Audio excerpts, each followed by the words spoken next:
consumed by a senseless fire. This is the time when you find out how effective your insurance coverage is. At Lidditz Mutual, we provide homeowners with comprehensive peace of mind protection through a network of dedicated independent agents.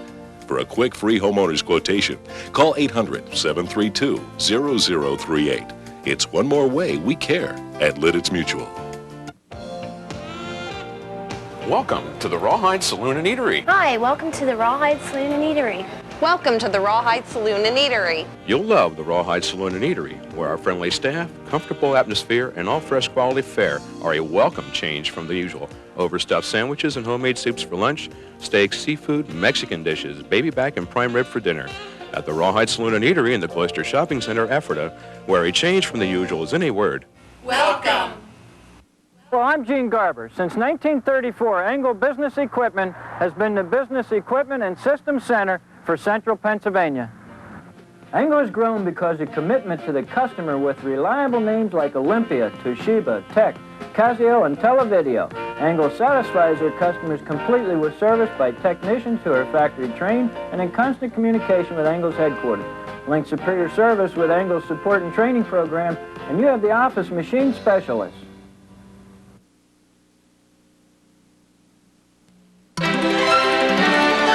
This is CNN.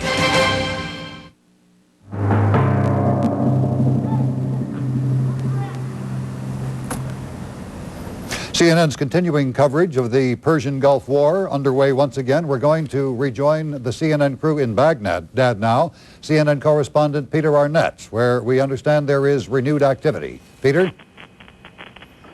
Well, there was a renewed siren. There was a huge roar just at 4 o'clock our time here, just 2 minutes ago, sending people scurrying in this giddy environment.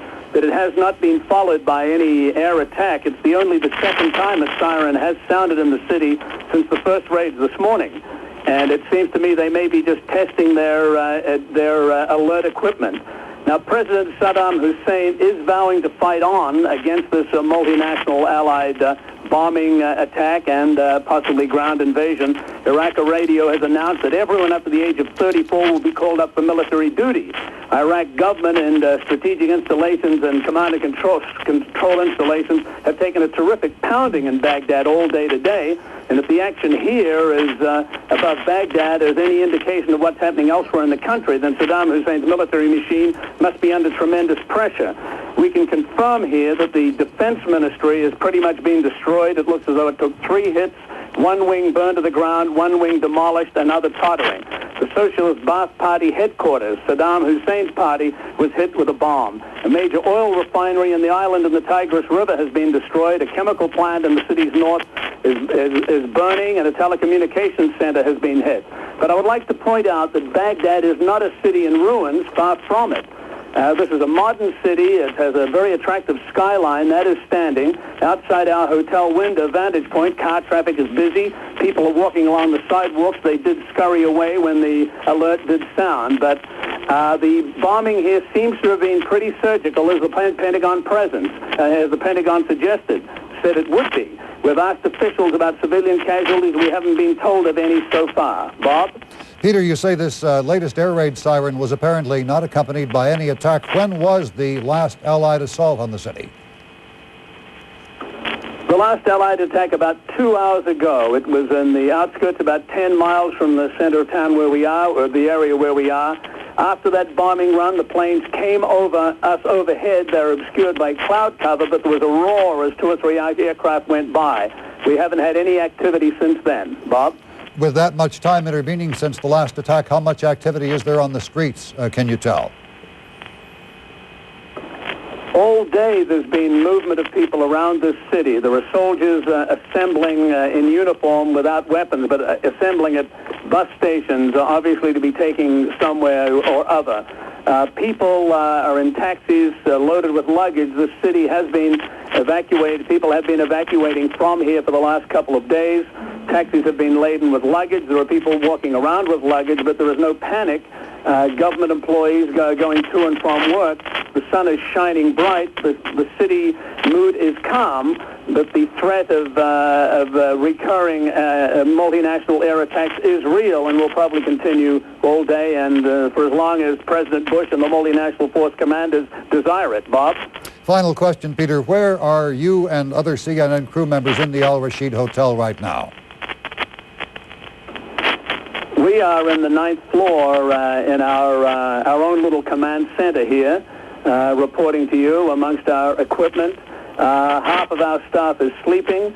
We are all safe. There's been no explosives or any damaging gunfire or any serious threat of casualty or being hurt anywhere near us. The nearest bomb was a mile away.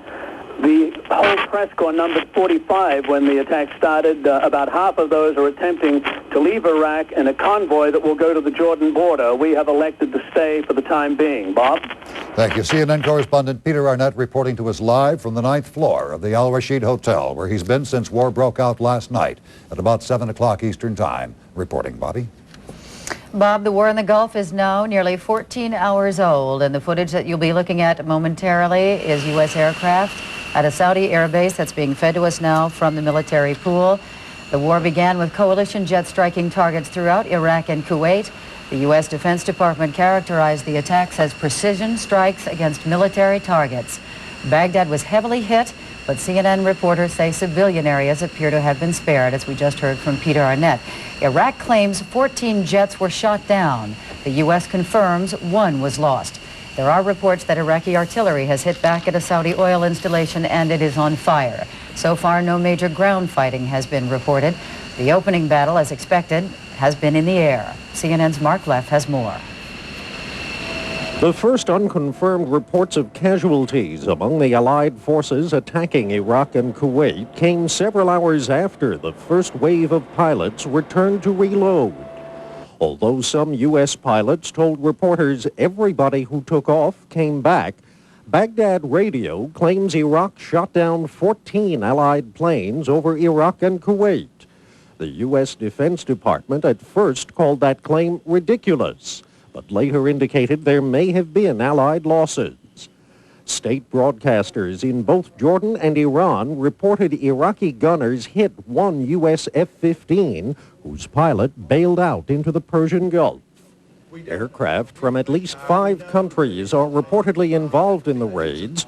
Britain's defense minister would not confirm reports that one British Tornado fighter bomber crashed after being hit by Iraqi fire. We don't know. We know that it was an engine fire. It's a perfectly fair question to ask because it may have been one not due to enemy action or it may have been caused by enemy action. Was it over Kuwait or over into... we're not talking about the actual sphere of operations or what targets it was involved in at this stage. There was heavy anti-aircraft fire when the air raids began over Baghdad more than 13 hours ago. And there's word from Paris that at least one French pilot may have been slightly injured over Kuwait when Iraqi ground fire hit 4 French Jaguar aircraft going after missiles at a military airfield. The French defense minister says the entire 12-plane squadron did land safely. There have been several reports of Iraqi forces firing across the border into Saudi Arabia, hitting a storage tank at a refinery near Khafji. The British Broadcasting Corporation reported shells fired from Kuwait into Saudi Arabia caused an unknown number of Allied casualties. 8.5 hours after President Bush went on television to announce the attack and to say the world could wait no longer, the president told reporters that things were going well. Mark Leff, CNN, reporting. There remain large numbers of military questions unanswered concerning what's going on in the Persian Gulf area. Let's join CNN Pentagon correspondent Gene Randall. Gene? Good morning, Bob. The Pentagon confirms one U.S. plane has been lost in the continuing air war over Iraq and Kuwait. No word on the fate of the pilot or crew. Meanwhile, the U.S. Central Command in Saudi Arabia calls the first phase of the air war very encouraging. But Pentagon officials are quick to point out the war with Iraq is far from over. The message was echoed in London by British Defense Secretary Tom King. And I would warn people against jumping to early conclusions. This is very early indeed in a very difficult challenge that we face against a country that possesses very considerable armaments, that possesses some very nasty weapons as well. And while we certainly are determined to be effective in carrying through this operation, I wouldn't want people to come to early conclusions on this matter. About an hour from now, Defense Secretary Dick Cheney and his chairman of the Joint Chiefs, General Colin Powell, will be in this room for a briefing, and we will be here too. Gene Randall, CNN Live at the Pentagon. There have been meetings, no doubt, going on all night at the White House. Frank Sesno is standing by there now. We know that the president will soon be headed for a breakfast meeting. Frank? Well, Bobby, first of all, apparently that breakfast meeting is underway. It involves Secretary of State Baker and Brent Scowcroft. But before the breakfast meeting, the two of them, plus White House Chief of Staff John Sununu and Deputy National Security Advisor Bob Gates, met with the president. The president, Bobby, has been on the job on and off in the Oval Office from about 5 o'clock this morning. According to White House spokesman Marlin Fitzwater, who shared with us just a few moments ago the president's earliest thoughts, he is pleased at the relative minimization of civilian loss of life and the surgical nature of the bombing strikes, and he is pleased that there has been what he calls minimal casualties among U.S. service personnel. But the White House is not issuing any specifics in terms of casualties among U.S. or allied, or even estimates of casualties among Iraqi forces. Fitzwater says that the president took a short walk by himself around the South grounds with his dogs around 5:10 this morning, and then proceeded to the Oval Office and from there to the Situation Room, where he got an update, collected the overnight written reports of military action, whereupon he returned to the Oval Office to go over those. Later today, the president at 9:30 this morning Eastern Time, that's a little over an hour from now, will be having the congressional leadership here to the White House, joined by Secretaries Baker and Cheney to be briefing the congressional leadership. After that, about later in the morning, the president and the cabinet will be going from the White House here to Fort Myer for a religious service there, presided over by the local chaplain and also the Reverend Billy Graham, a friend of President Bush's, who spent the night here at the White House, by the way. The president is a religious man and has consulted religious figures and clergy throughout the final days leading up to the war in the Persian Gulf. There will be a cabinet meeting here at the White House at 3 o'clock this afternoon. That is what is going on here at the White House, a busy place today. Cautious optimism here, but Marlin Fitzwater was asked if this war is over, and he said most emphatically, no. Frank Sesno, CNN, reporting live from the White House. We have just gotten a report from overseas in which we understand we can expect to see some of the first pictures of damage caused in the war which has broken out between the Allies and Iraq. The report comes from Jeremy Thompson of Britain's ITN. At the cutting edge of the Allied land force, an American infantry unit dug in almost within sight of the Kuwait border. Their task to probe ahead of the front line as the Liberation Army moved forward.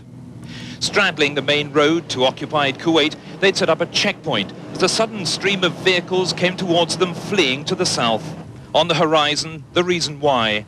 A huge black trail of smoke betraying where incoming Iraqi artillery had struck an oil refinery inside Saudi Arabia. It seemed that everyone from the town of Khafji had decided it was time to leave, including the police and the fire service. Above all, the soldiers were waiting for the possibility of spies. A team from Kilo 33 platoon set off to check the state of the communities the Saudis had left behind. On the outskirts of Khafji, a clear sight of the fire raging in the damaged oil plant. We were now just 6 miles from the Kuwait border. The sergeant and his team stopped to survey the ground ahead. They'd had reports of figures seen on rooftops, possibly enemy artillery spotters helping to guide in the Iraqi shells. Overhead, American helicopters kept a brotherly watch on their comrades below. We're entering the Badlands now, the soldier told his men as they drove through the archway into a deserted town. Khafji had been known as a safe hideout for Iraqi terrorists, but now it appeared no more than a ghost town. 2 hours of Iraqi shelling early this morning had left few obvious marks of damage, but every shop was shut, Not a soul was on the street. In the eerie silence, evidence of a panic-stricken evacuation, we came across this car abandoned in the middle of a crossroads. Team Kilo 33 found no sign of hostile forces, though, and no reports of injuries in Khafji. For the moment, the Iraqi artillery has stopped raining down on the deserted town of Khafji. They have had several hits, though the only serious damage is to the oil refinery. What the Iraqis really seem to have achieved is just to drive away the local people. As the oil blaze blackened the border skies, the Allied forces still had not chosen to return fire. Jeremy Thompson, ITN, close to the Kuwaiti border. We would point out to you at this point that at least one oil industry observer has already said that the attack on the refinery at Khafji does not represent any major setback or blow to either Saudi Arabia's oil production or to the Allied cause. Within the next quarter hour, we expect to bring to you an interview with a ranking member of the Palestine Liberation Organization from Amman, Jordan. That is within the next quarter hour or so. Our coverage continues.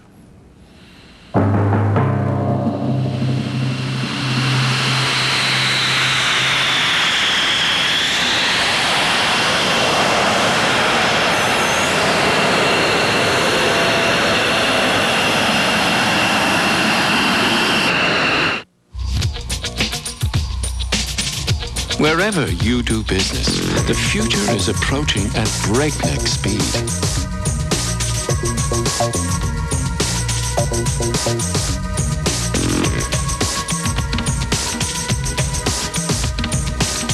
And the road your business travels is constantly changing.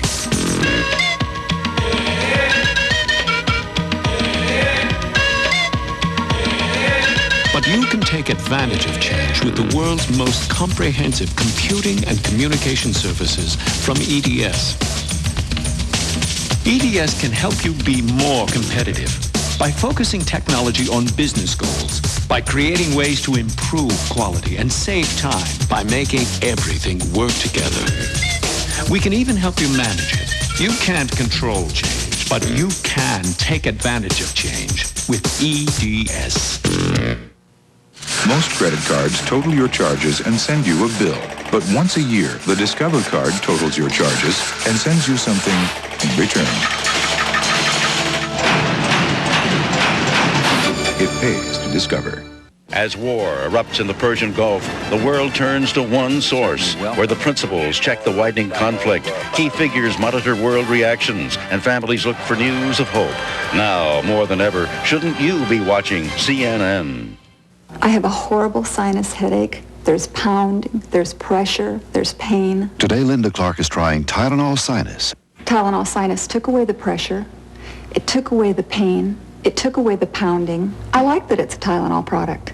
I trust that name. Tylenol Sinus, the strength you need from the name you trust. And now look for new Tylenol Sinus gel caps. Maximum strength, concentrated, and gelatin coated so they're easy to swallow. Only from Tylenol, the first sinus gel cap.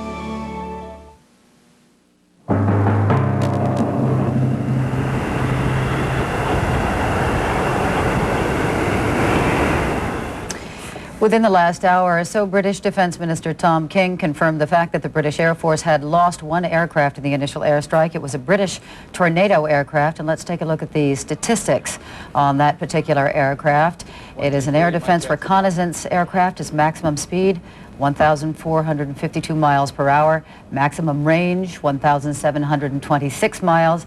Weapons on board this aircraft, 27mm cannons, radar, homing, and air-to-air missiles. Again, these are the statistics on a British Tornado aircraft like the one that was brought down today in the initial attack on Iraq. Well, many of the squadrons active in the raids on Iraq are normally based at the big U.S. naval installation in Norfolk, Virginia. CNN's Tom Mintier has a live report now on what life is like there now that the morning after the coalition attack against Iraq. Bobby, this is a city that has more than 35,000 servicemen serving in the Gulf area. So throughout the night, everyone was waiting and watching with great deal of anticipation the events going on in the Persian Gulf.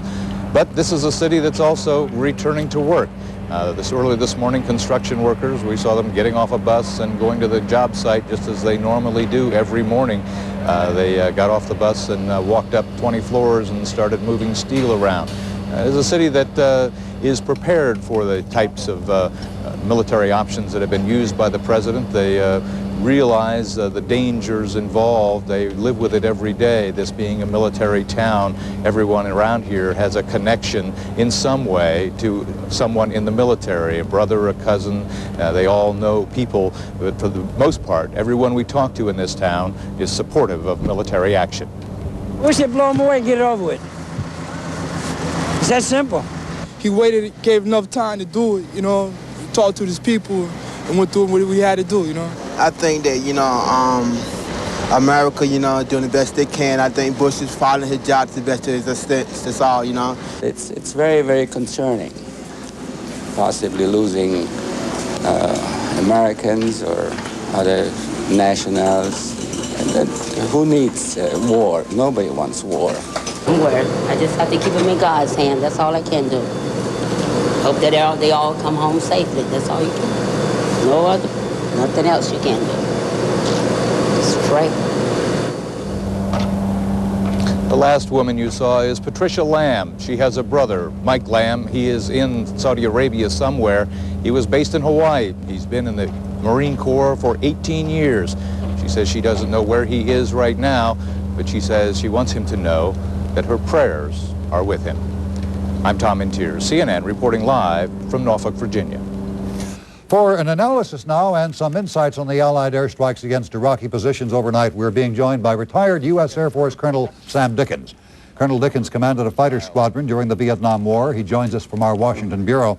Colonel, what can you tell us about what kind of planes, missiles were used and in what order in the initial attacks last night? Well, I think that the experience that's been demonstrated by our joint forces in cooperation when we're talking about United States Air Force and the U.S. Navy, Marine Corps, Army was involved as well as the Saudis, the French, the Kuwaitis, the British. That's an extraordinary professional coordination of combined forces. When we're talking about the weapons that were used, we're talking about suppression of air defense capabilities of the Iraqis. We're talking about Wild Weasel that can intercept, fly down into the radar capabilities for interception, knocking out the SAM-2s, the SAM-3 missiles, because the first thing that you want to do is really suppress any capability to destroy our own aircraft. And of course we had a cap. We had a fighter aircraft airborne, providing that cap, that coverage that was so necessary for the fighter bombers that had to dedicate all their efforts to destroying their targets. So you've got a well-honed fighting team that knew their targets, had been studying their target folders for an extensive period of time, and just all extraordinary, well-coordinated on the ground before and then by AWACS aircraft. So it's an orchestration that defies the most professional stage management movie to get all this professional working so effectively together. I'm amazed, I would say, if the reports are correct, at how few of our own aircraft have been shot down. I think it's just fabulous, and again, just demonstrates the professionalism of all the forces involved. We have to interrupt our conversation with you, Colonel Dickens, right now. We have something late. Bobby? Bob, John Holloman is up and about in Baghdad at this hour and joins us now on the telephone with some new information. John? Bobby, good morning. I've just taken a tour of Baghdad, not of the whole city. We were allowed to go out on the streets for about 30 minutes, and I was able to tour some specific areas in which there might be some interest around the world. Let me just read my notes that I've kind of scrawled as I drove through the streets. There's been no damage that is visible at President Saddam Hussein's presidential palace. We did see on the outside of the palace that there was some fencing that seemed to be bent, but it doesn't look like damage that would have been caused by what happened here overnight. In crossing the Tigris River towards the United States Embassy, the section of town in which the U.S. Embassy is located, there's no visible damage on the river, on the main bridge that we normally use to get across. But as we crossed the river over to the north side of the Tigris and the west side, we saw more and more signs of anti-aircraft weapons on the roofs of buildings. In the Karada district, which is the district in which the embassy is located, it's near the Tigris River banks, we saw one area of horrendous damage. That's the only way I can describe it. It is obvious from what I saw, and I'll tell you what I saw, and then we can talk about my conclusions perhaps. At the Iraqi telephone company's main center for getting telephone calls from Baghdad to the outside world, there are a series of satellite dishes and other dishes used for microwave transmissions on the roof of that building, or at least there were. At this moment, those dishes are misshapen. It's almost as if they were melted by what happened. Some of them have holes, obviously apparently from machine gun bullets, and everything on that roof used to send telephone signals out of Baghdad has been destroyed. All the stores in the area around this district, in fact, every shopping area we went to, and we went to about 7 on our tour, all the stores were closed. We saw a fire truck on the street, but no sign of fire in downtown Baghdad. Clumps of soldiers on many street corners. You'd go for maybe 5 blocks and see a clump of 5 or 10 soldiers standing around talking, sitting on the steps, many of them just shaking their heads in amazement. At the U.S. Embassy itself, as we drove by, the Iraqi guard who's been there every day since we've been here, waved at us and showed a sign of recognition. The embassy itself isn't damaged, but it's certainly empty, and we're told we may not have access to the embassy anymore. One person who we talked to after we passed the embassy, we were talking about U.S.-Iraqi relations, and he said those relations will not be repaired for decades. There's bloodshed between us now. We drove by the building, which is the headquarters for the Iraqi Air Force. There's broken glass all around that building. The National Theater's in the same area. Again, broken glass. One person we saw on the street said that when those F-15 fighters or whatever they were came in last night, all his children were awakened and they were screaming in fear. They were scared to death. We drove by the Baghdad Sheraton Hotel, a place where CNN had its headquarters for a while, months ago. The Sheraton looks okay. It appears it was spared. And the restaurants along the Tigris River, we've done many stories in the days when this crisis was not perhaps so tense, when we could talk to you and show you the nightlife in Baghdad. We showed you the restaurants where crucified fish is served, and all of those restaurants seem to be okay, no damage to them, no damage visible on the river itself. Let's see, on Rashid Street, the place where we have done several reports talking to the people of Baghdad and the area where President Saddam Hussein walked the streets just recently with Kenneth Kaunda, the president of Zambia, the other night. There's glass all over those streets, and we saw one huge building, again a telephone company building, where up at the roof area of the building, a huge chunk of concrete and reinforced steel bars had just been ripped off the side of the building. And there were some houses next door to that building, some brick houses, where we're told people were living last night, and those houses have been turned into piles of rubble today. That's about the report I can offer you from my trip on the streets. Bobby, Peter Arnett has gone out now to take a look before the sun goes down here. There's about another hour of sunlight before, we can't imagine what might happen at night tonight in Baghdad, but all of us are fearful. Bobby? John, this may be a tough question, but is it likely that Hussein has moved his military and governmental functions out of Baghdad at this point?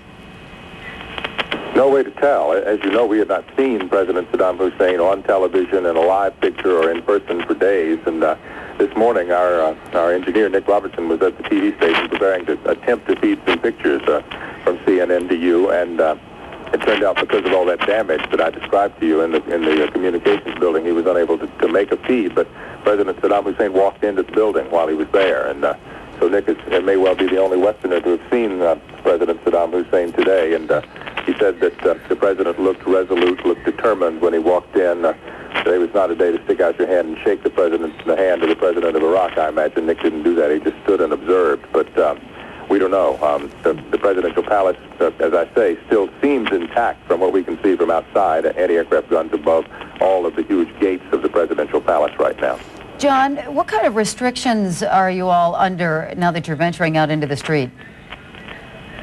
We cannot take a television camera with us, Bobby. That's for a broadcast journalist, a TV news reporter, that is the most horrible restriction there is.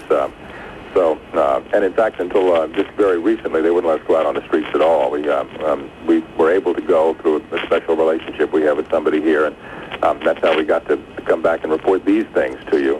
But it's going to be very difficult for us to show you any pictures other than the pictures we take from the windows of our hotel, it appears, for the near future. We've been trying all day to make contact with an Iraqi government official to get the Iraqi government, to speak with us live here on CNN. We think maybe in the next couple of hours we'll be able to do that, but I don't want to promise that to you or our viewers. We're attempting to work that out, and there is an official who speaks very good English who will probably be in the vicinity of our hotel in the next few hours, and we'll try to bring him to this microphone and let him share his thoughts and impressions with our viewers. All right, John Holloman reporting live from Baghdad. Take care of yourself. And when our coverage of the war in the Gulf continues, we'll be back with an interview with Senator Sam Nunn and also with a member of the PLO Executive Committee in Amman, Jordan. Stay with us.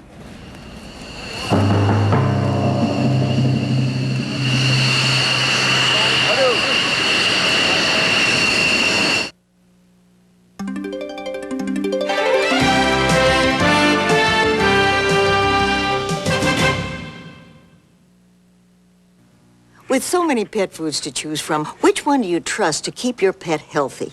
Listen to the following message, and I'll be back with an important free offer. A lot of pet foods promise good health, but just one has the unsurpassed nutrition, quality ingredients, and proven performance that is recommended by veterinarians for good health above all the rest: Hill's Science Diet. Science Diet is recommended by veterinarians 3 to 1 over any other brand, and fed by most veterinarians to their own pets. Science Diet, because the first choice of veterinarians should be your choice too. I'd like to send you a free sample of the food veterinarians recommend 3 to 1 over any other. Science Diet. Call 1-800-482-3800 and receive this free sample pack with canine or feline formula. Science Diet, because the first choice of veterinarians is my choice, and it should be your choice too.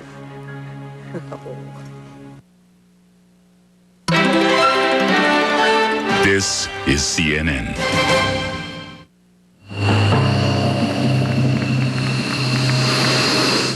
The situation in Baghdad continues to evolve. Let's rejoin CNN correspondent John Holloman. John?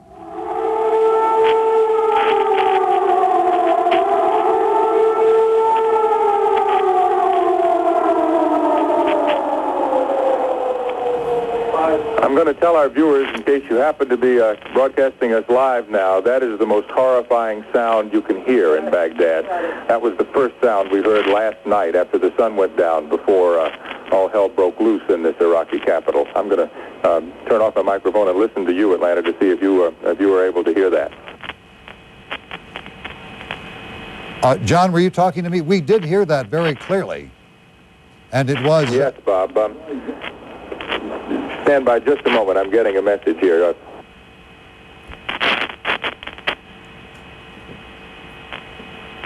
All right. This is the second time we've heard the siren. I did not hear the earlier one about 30 minutes ago, Bob. Wait a minute. Iraqi television news has just come on. We'll talk about that in a minute, Bob. But first, I wanted you to hear that siren as we heard it. The last time that I heard a siren like that, it was at about 3 o'clock in the morning, Baghdad time, when the coalition-led attack began, and I just froze in my tracks when I did hear that sound. I don't see any signs that the siren was done for anything other than a test at this moment. I don't see anything on the horizon except a beautiful sunset about to develop.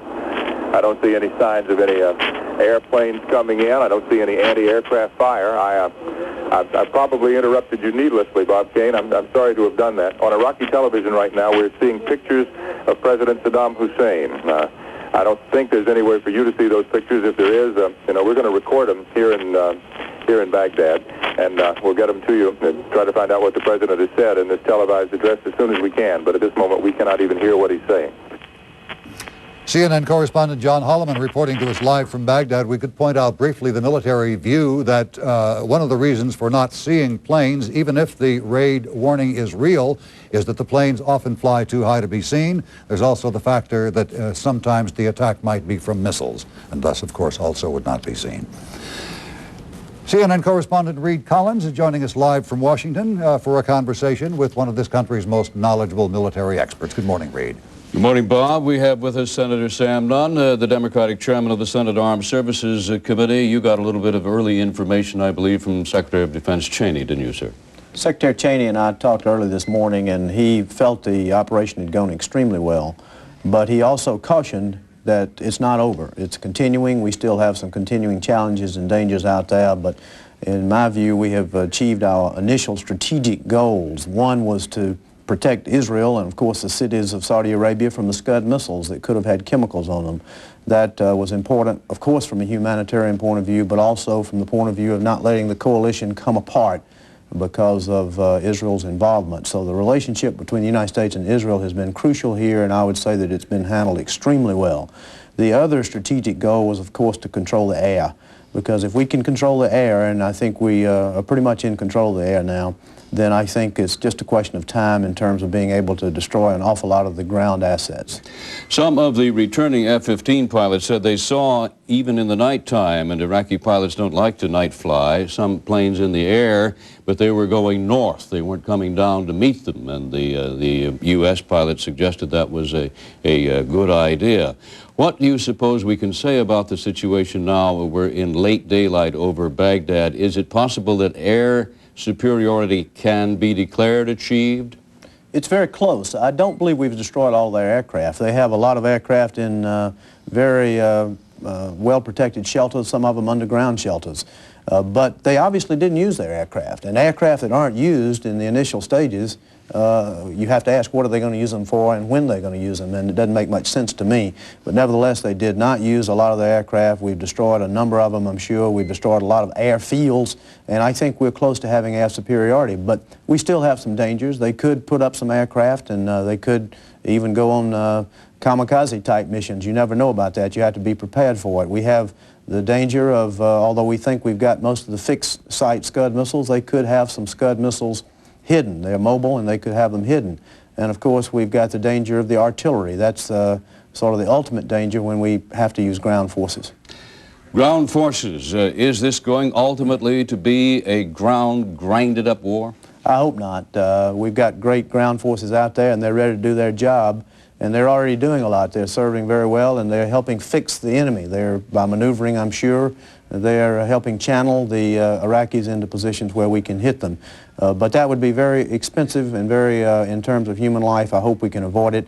The air power is overwhelming. We've never seen anything like this. This is a new era in the air battle, and we're doing extremely well. I hope that we will have, although you certainly can't predict it now, a psychological collapse on the other side. It can't be predicted, but we can hope and pray that happens.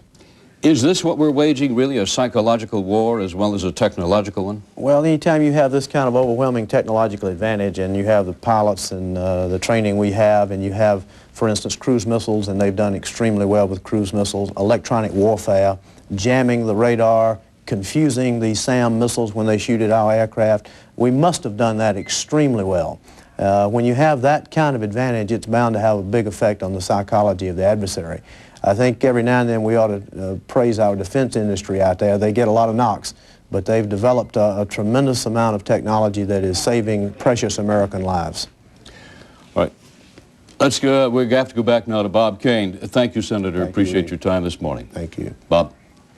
Reed, Iraqi President Saddam Hussein is on Iraqi television. We don't have pictures, but we can hear what he is saying. Let's listen. The oppressors and the suppressors of peoples and nations everywhere, God, make the fires of war a cool breeze for Iraqi holy warriors. God is great, God is great, God is great. And that was through the voice of a translator, apparently. Victory is great, and those who have attacked us will lose. President Saddam Hussein has visited the command center of the Air Force and the Air Defense Force, and he met a number of staff officers and was impressed by the high morale of our great pilots, our Eagles. What we just said to you was President Saddam Hussein on Iraqi television making a statement to the people. We believe it was recorded about 4 hours ago at the Iraqi television headquarters. John Holloman, CNN Live in Baghdad. substance of what we just heard, John, showed no sign whatsoever of any intimidation or any backing down on the part of the Iraqis. Was that your reading? We did not hear the whole thing. John Holloman, do you hear me? If you do, John, how did you assess what you heard the Iraqi leader saying? John Holloman is apparently not able to hear us at the moment, but what we heard from the Iraqi translator, President Hussein. John, do you hear me now? Bob. Yeah, Bob. What happened was right as I was talking to you, all the electricity went off at our hotel. We're getting electricity by generator, and the generator just shut down. We can, as you can hear, operate our equipment with batteries, and we just didn't have a battery nearby. We've got one now, and we'll keep a spare here. But anyway, go ahead, Bob. I was asking, John, and telling you, first of all, that we did not hear that much of President Hussein's speech through the translator, but what we heard showed us no sign of any intimidation on his part or of any sense that he may be backing down, in any way frightened by what has happened overnight. Was that your reading? Well, I didn't understand a word that the president said, Bob. I looked at his face. I watched his eyes as he spoke, and he looked serious. He looked somewhat sad. He spoke for only about 5 minutes, so you'll know. As we're speaking, I'm hearing some explosions, it sounds like, off in the distance, just to let you know, in case we should go away suddenly. All right, stand by, Bob. I'm going to go to the window. We have anti-aircraft fire here now. Nope, this is incoming. I'll let you hear it as it happens. I'll just go to the window. It's daylight, Bob, so if there are American planes visible in the sky, I ought to be able to see them, American or U.S. planes. The skies are filled with birds. And yes, I see some contrails from jets. The contrails appeared instantly in the sky, maybe 200 yards of contrail just out of nowhere. The planes that are flying over, apparently from the coalition that are drawing this anti-aircraft fire from Iraq, are flying so rapidly that they're invisible. I mean, they come over and you can't see them. And then Peter Arnett has just joined me. Peter's, I think, eating some peanut butter. Swallow, Peter. This contrail that you see here, Peter, is about 200 yards long. It just appeared instantly. Yeah, well, that's the speed of these aircraft. I think it's interesting, John, that after 13 or 14 hours of suppressive fire, the U.S. and multinational planes coming over Baghdad are still facing enormous anti-aircraft fire. The Pentagon has confirmed that one plane was apparently shot down. Well, there's still a lot of resistance from ground defenses here in Baghdad. John? All right, Peter. It sounds like thunder, but obviously there's no rain in the forecast of rain, of water at least. As we look out the window, the sun is beginning to sink in the sky, and it's a beautiful sunset. It's red, yellow, and orange. And as we look out the window, we can still hear some anti-aircraft fire from various locations around us. We can hear this thunder of what apparently is some bombs coming out of these airplanes that are flying over, but we can't really see much sign of that. Okay, let's see. We've lost electricity now here in the building, Peter. We're on batteries, but Atlanta can hear us. Yes, I've been finding that officials we've been dealing with are asking us a lot of questions about what's going on. They haven't been informed very well, so it seems they're asking about details of the engagement, about the extent of the engagement, about what's happening to their own forces as the information presented from the Pentagon, from Britain, from other sources. On the horizon to the south, we see smoke rising, it looks like, from another oil refinery. There are towers in the distance. John? All right, Peter, I can hear this raging sound outside the window. You can probably hear it, too. We assume it is the coalition jets flying over our location or flying over an area where we are. I'm seeing anti-aircraft fire now from the area of Baghdad's small downtown airport. And you can hear the reports as I can. Very noisy outside, Bob. I'm going to get a little lower and crouch down here behind my hotel balcony. I see more anti-aircraft fire coming. The fire is pointing toward the south. You can see the bullets going out off toward the south as these anti-aircraft gunners here in Baghdad try to engage the airplanes that are overhead. There's no sign that that's been too successful. Peter, you can talk, and then maybe we can do like a left to right for our viewers, showing them what we can see. By all means, John, this is to my count, 15th, 16th, 17th raid on Baghdad since the first one at 2:30 today. They've been coming in waves. Come on, let's go across the hall. We have some new pictures. Hold it. Stand by, Bob. We have a long extension cord, and we're trying to take it to another side of the hotel where there's even Nick. John, do you hear me? Nick Robertson, our engineer, says that there's a potential that there's been some sort of missile attack here. We don't want to report things that we don't know. But, Peter, you untangle the extension cord or go to the window, your choice. There's definitely something going on outside now on the east side of our location in Baghdad. As we look out the window, we still see some birds outside. We see an anti-aircraft battery on a nearby building. Peter, I'm moving too fast. I should conserve my energy at this moment. Peter Arnett. John Holloman is trying to see every bomb that falls for the benefit of our viewers. Of course, we can't see very little, actually, of what's going on because we're on the ninth floor of a hotel. Our vision is limited to basically northeast, southwest. But we can hear a lot, and we do see anti-aircraft going into the air.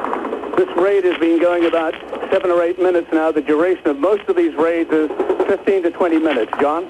Okay, Peter, off on the horizon, probably 5 miles away from downtown Baghdad, I just saw a puff of black smoke near some television antennas. And as you can continue to hear the noise in the background, Sleeping Beauty Bernard Shaw once again rousted from his bed. What are you doing awake? You know, the most frightening thing about this kind of attack bombing, John Holloman, is that you cannot see a damn thing. You cannot see anything. I must tell you something, Bernie. I was looking out the western window of our bureau here a few minutes ago.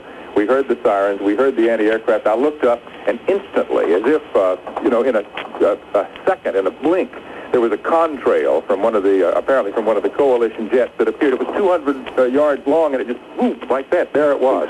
Precisely. And by the time the warplanes come in and they drop their payload, they're gone, and then you have the effort to try to attack them. Peter?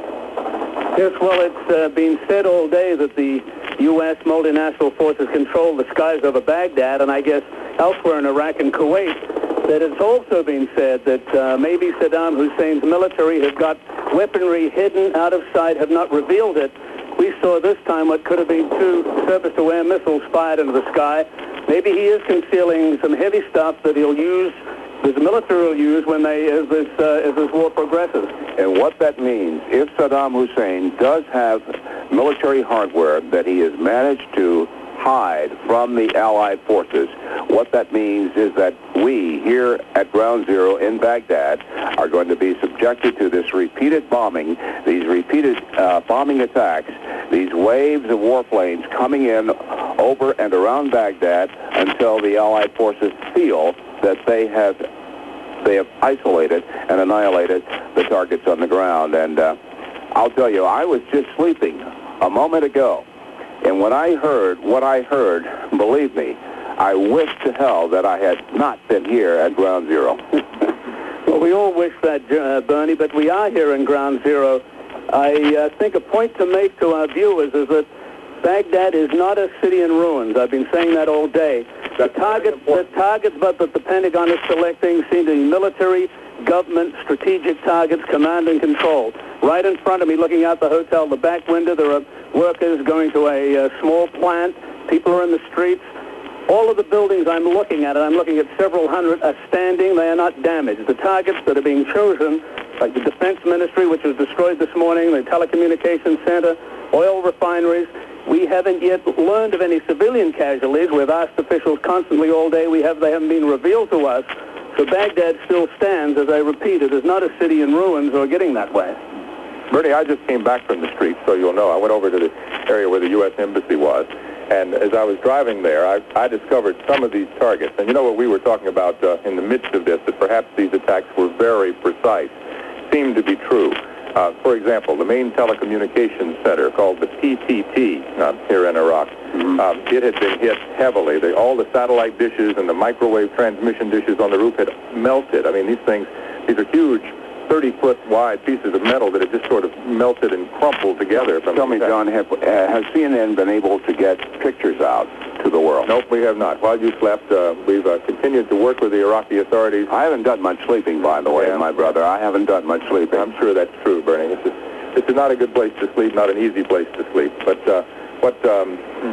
what we're trying to do is some other means of getting pictures out, which we don't want to talk about at the moment, but we're going to try in the next little while to provide our viewers at least with some pictures from Baghdad. Just a thought for our viewers and our families. When these air raids come in, the hotel we're in goes into a state of alert. They turn off the power. All of the staff and many of the guests go to the shelter, go to the bunkers downstairs. We are in an alert status. We haven't had water all day, but we've had power between these raids. So but this building has not been hit. Obviously, it is not being targeted, but we are in a preparatory situation here, and we do go into an alert status, or the hotel does, whenever these airplanes come over. Not to be facetious, what you're really saying is there's no room service. Exactly right. There's no service of any kind. Although, about 4 hours ago, a maid knocked on my door to make up my bed, and I was lying in it at the time. Before you go, yes, sure, Bernie. Go away. Before you go away, I just want to buttress what you and Peter have been observing. Believe me, if this were not, and I say this very seriously, if this were not surgical bombing, our viewers would not hear your voice, Peter's voice, or my voice. If this were indiscriminate bombing, believe me, the world would have no idea of what's going on here until the Allied forces gave their version of it. Exactly, Bernie. You know, that's one of the interesting points of all this. In covering a war, which I have not done until yesterday, I've always been told that you're constantly under scrutiny of various government officials, and Iraqi government officials certainly tried to keep us from talking to you last night.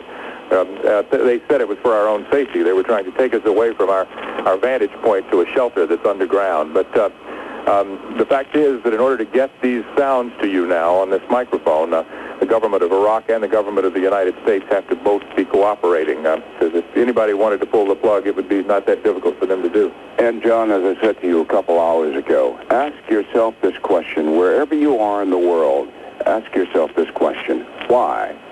Why is CNN able to get out these kinds of reports? All right. Just think about that for a moment. The other observation is, if this is happening during the day, we know what we went through last night, gentlemen. If this is happening during the day, and if the Allied forces feel that there are still some places, some viable targets, some targets that are threatening their aerial control here in Baghdad and around Baghdad, what are we going to go through tonight? Well, that's certainly a big question. Well, we'll never know until it happens, Bernie, but I'd like to point out that what we are seeing is a tiny little prism of the battle, where in Baghdad, it is the capital, that there is similar activity, probably greater, all over Iraq and in Kuwait. So we are giving you really only the few planes we see. Beyond this city, there is an enormous air bombardment. There are enormous casualties being taken, but we're giving you only what we can see.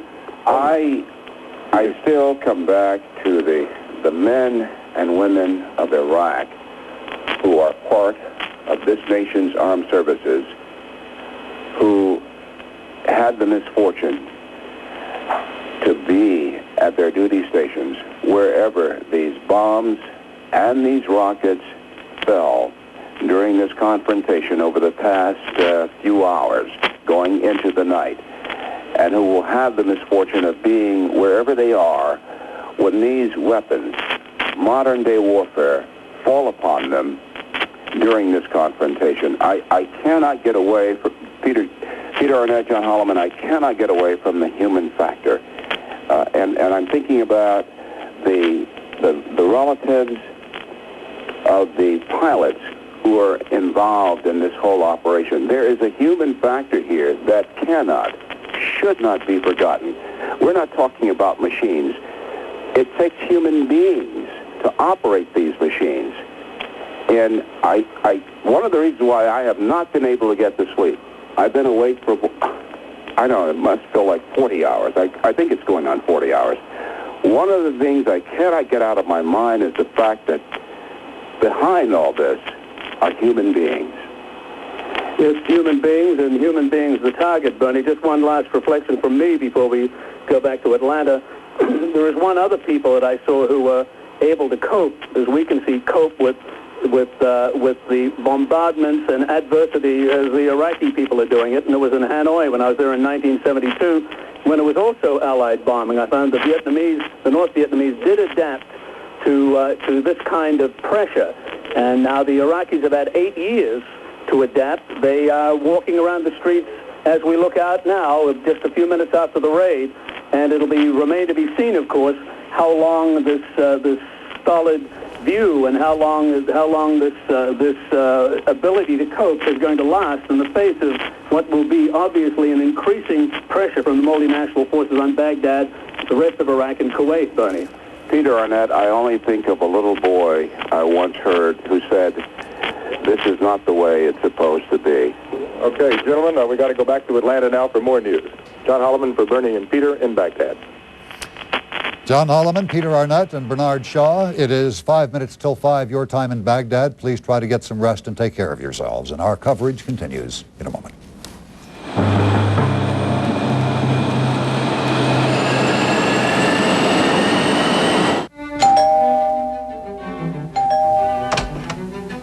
Hello. I'm sorry to bother you, but I'm having a dinner party and I've run out of coffee.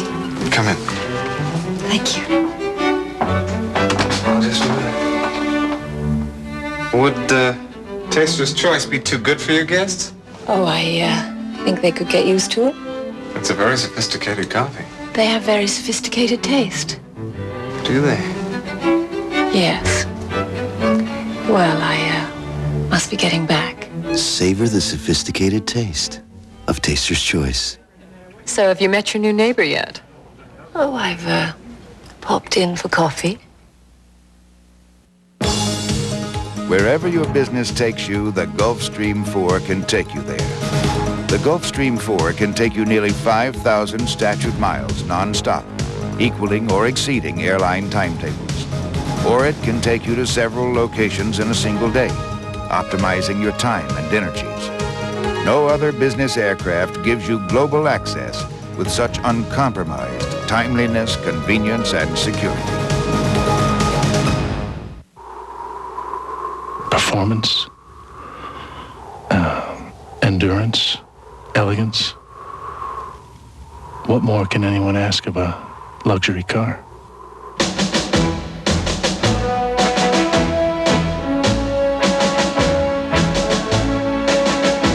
Quite a bit, actually.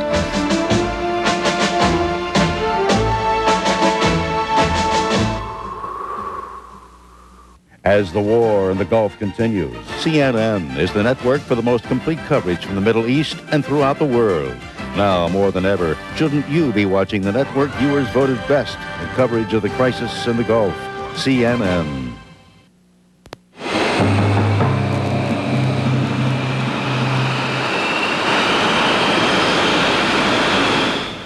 Our coverage of the war in the Gulf continues now, and the hostilities of the last 13 hours have had a huge effect on the financial markets. Oil prices are beginning to move. Stuart Varney joins us now from the business desk in New York. Stuart, good morning. And good morning to you, Bobby. Markets around the world reacting very sharply on the apparent success so far of Operation Desert Storm. London oil traders looking at the biggest one-day price drop in history. That's because there's been no damage so far to Saudi oil facilities. That had been a market concern. At the moment in London, a barrel of Britain's North Sea crude is down $7.40 compared to the Houston close. The British benchmark selling for $21.60 a barrel. Long-term interest rates plunging this morning. The Treasury's key 30-year bond is now up 2 and 24/30 seconds. The yield all the way down to 8.16. Precious metals prices falling very sharply. Gold down more than $24 an ounce, back to $378.50. And the dollar's going south as well. At this moment, it's down more than 3 yen against the Japanese currency, down 2.5 pfennigs against the German mark. International stock markets rallying. In Tokyo, the Nikkei average closed up 1,004 points. That's 4.5%. In London, the FT100 is up 64 points now at 21.19. Shares at the Paris Bourse up 8%. That market registering its largest percentage gain on record immediately after Allied troops began battle. In Frankfurt, the German DAX index closed with a gain of 7%. U.S. stocks have already begun to trade in London, and most of the blue chips are up sharply. Traders there expect the Dow to open here between 50 and 75 points higher. That's when Wall Street opens later on this morning. That's the latest in business. Another report in 1 hour, including the opening numbers from Wall Street. I'm Stuart Varney at the Business News Desk in New York, and Defense Secretary Dick Cheney after this.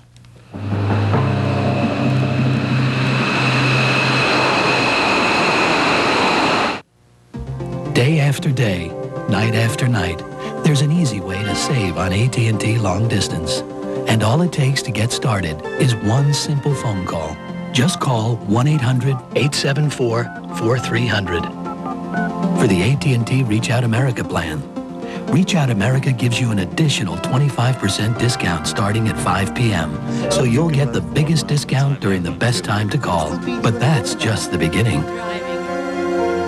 The AT&T Reach Out America plan also gives you a 10% daytime discount. Great. Plus an hour of weekend and night calls, so you can call all across America for one low price. Oh, my assistant just brought me a copy of the budget.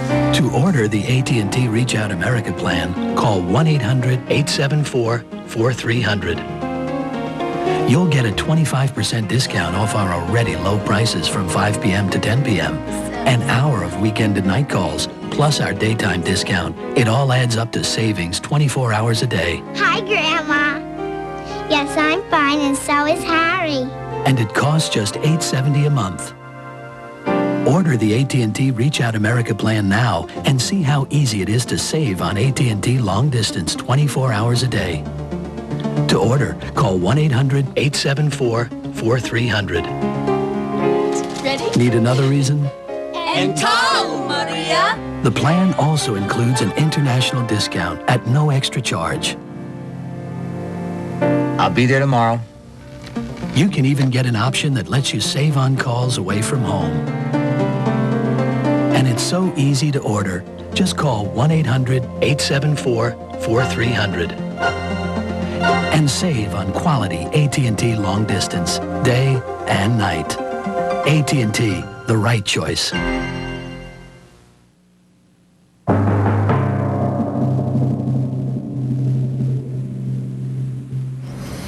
Good morning to you all. I'm Bobby Batista. And I'm Bob Kane. Here is an update on the war in the Persian Gulf. First, we are awaiting word of a briefing from Defense Secretary Dick Cheney from the Pentagon. When that comes up, or we get word it's about to begin, we will join it live. In the meantime, Operation Desert Storm continues to ravage Iraq and Kuwait, military targets there. Hundreds of warplanes, most of them are U.S. planes, have blitzed targets in both countries. The aircraft, we believe, have hit Iraqi airfields, air defense facilities, Scud missile sites, command centers, and chemical weapons plants. So far, the Pentagon reports one U.S. aircraft has been downed, and that the pilot has apparently been lost. Britain also says one of its planes has not come back. Allied military officials are calling the initial stages of the war successful, especially in that the alliance says it has sustained very few casualties. We have more now on the Persian Gulf developments from CNN's Jennifer Mickel. U.S. paratroopers in Saudi Arabia eat up and gear up in case Operation Desert Storm goes from airstrike to ground assault. Basically waiting on the word when we're going to be moving, if we're going to be moving, and everybody's just glad it's finally getting started, and hopefully things are going to go all right. I thought it was a good message for Mr. Saddam. Scores of U.S. airmen already have had their shot at the Iraqis. So have British, Saudi, and Kuwaiti flyers in waves of assaults on Iraq and occupied Kuwait. French officials say their nation's warplanes also took part in a raid on Kuwait. British Royal Air Force pilots talked to reporters just after making their bombing runs. Well, as I say, it ran on rails. It was well planned. You know, we achieved, well, we're going to have to wait and see what we achieved, but, you know, from what we saw, looked good. The initial word from U.S. and allied officials, Operation Desert Storm was on target, virtually wiping out key Iraqi military installations, though at least one U.S. warplane and one British warplane were shot down in action. Response from Iraq has been limited, and United States Air Forces have experienced minimal resistance. British Defense Secretary Tom King says the Allied attacks have been well coordinated, but he says it's way too soon to claim victory. And I would warn people against jumping to early conclusions. This is very early indeed in a very difficult challenge that we face against a country that possesses very considerable armaments, that possesses some very nasty weapons as well. Iraq's ambassador to Britain provided his country's first on-camera response to the U.S.-led strike. I have no details about the casualties. They should be very heavy. Will the ferocity of the attack force Iraq to compromise? Not at all. In a show of defiance, and perhaps to show his people he's alive, Iraqi President Saddam Hussein gave a radio address and vowed he would not be crushed by the forces allied against him. The criminals are not ashamed of themselves. And that criminal, the traitor, the custodian of the two holy mosques, and the traitor of the Islamic nation, who and his like, he means King Fahd, will rot in hell. He is a treacherous criminal, King Fahd. We apologize for interrupting, but we understand Defense Secretary Dick Cheney is about to begin briefing reporters at the Pentagon. Let's listen. To acknowledge your questions. Mr. Secretary. Thank you, Pete. As Pete mentioned, I have to leave after a few minutes. General Powell and I will take a couple of questions, and then I'm going to sneak off and turn you over to my compatriot. To date, the operation is going very well. I want, though, at the outset of my remarks this morning, to emphasize the importance of being cautious in our comments. I don't mean to be critical of our friends in the press corps, but I think it's very, very important for people to remember a number of key things. That this is a very serious business, that we are in the very early stages of an operation that may run for a considerable period of time, that there have been casualties and there are likely to be more casualties. So while we feel very good about the progress to date, it is important, I think, for everyone to be careful about claiming victory or making assumptions about the ultimate cost of this operation in terms of casualties. So far, so good. But I would urge all of you to be cautious in your reporting, just as we're trying very hard to be very cautious and very precise in terms of what we say about the status of the operation to date. We've now flown over 1,000 air sorties in the first 14 hours of the operation. There have been over 100 T-LAMs, Tomahawk cruise missiles launched as well. So far, as of 0900 this morning, Washington time, there's been a single American aircraft lost and one British aircraft lost as well. At present, we are in the process of using our intelligence assets to assess the damage that has been achieved. As that process is completed, decisions will be made about going back to restrike those targets that require additional attention, while we at the same time continue to pursue and carry out the original plan for mission. The original plan specifically allowed for this kind of retargeting of targets that need to be hit for a second time. It's a normal part of the operation. As I mentioned last night, the operation will continue until we achieve our objectives of forcing Saddam Hussein out of Kuwait and implementing the United Nations Security Council resolutions. We'd be happy to take your questions. Could you please describe the plane that went down on the American side, the type of plane, number of casualties? It involves a single casualty. I don't know that we want to identify the aircraft, do we? It was an F-18. Was that a wound or a death? A death. What other information do you have about casualties? All I can give you at this time is that the total U.S. losses are one aircraft and one individual. Did Iraq manage to fire any Scud missiles? Insofar as I'm aware, there have been no Scud launches. Secretary Cheney, how would you describe the tactics by Saddam Hussein? Would you say that he could be intentionally laying low as some type of strategy and counterattacker? That may well be the case, but I think I'm going to yield to my Chief Military Advisor to address that issue. After you leave, sir. Okay.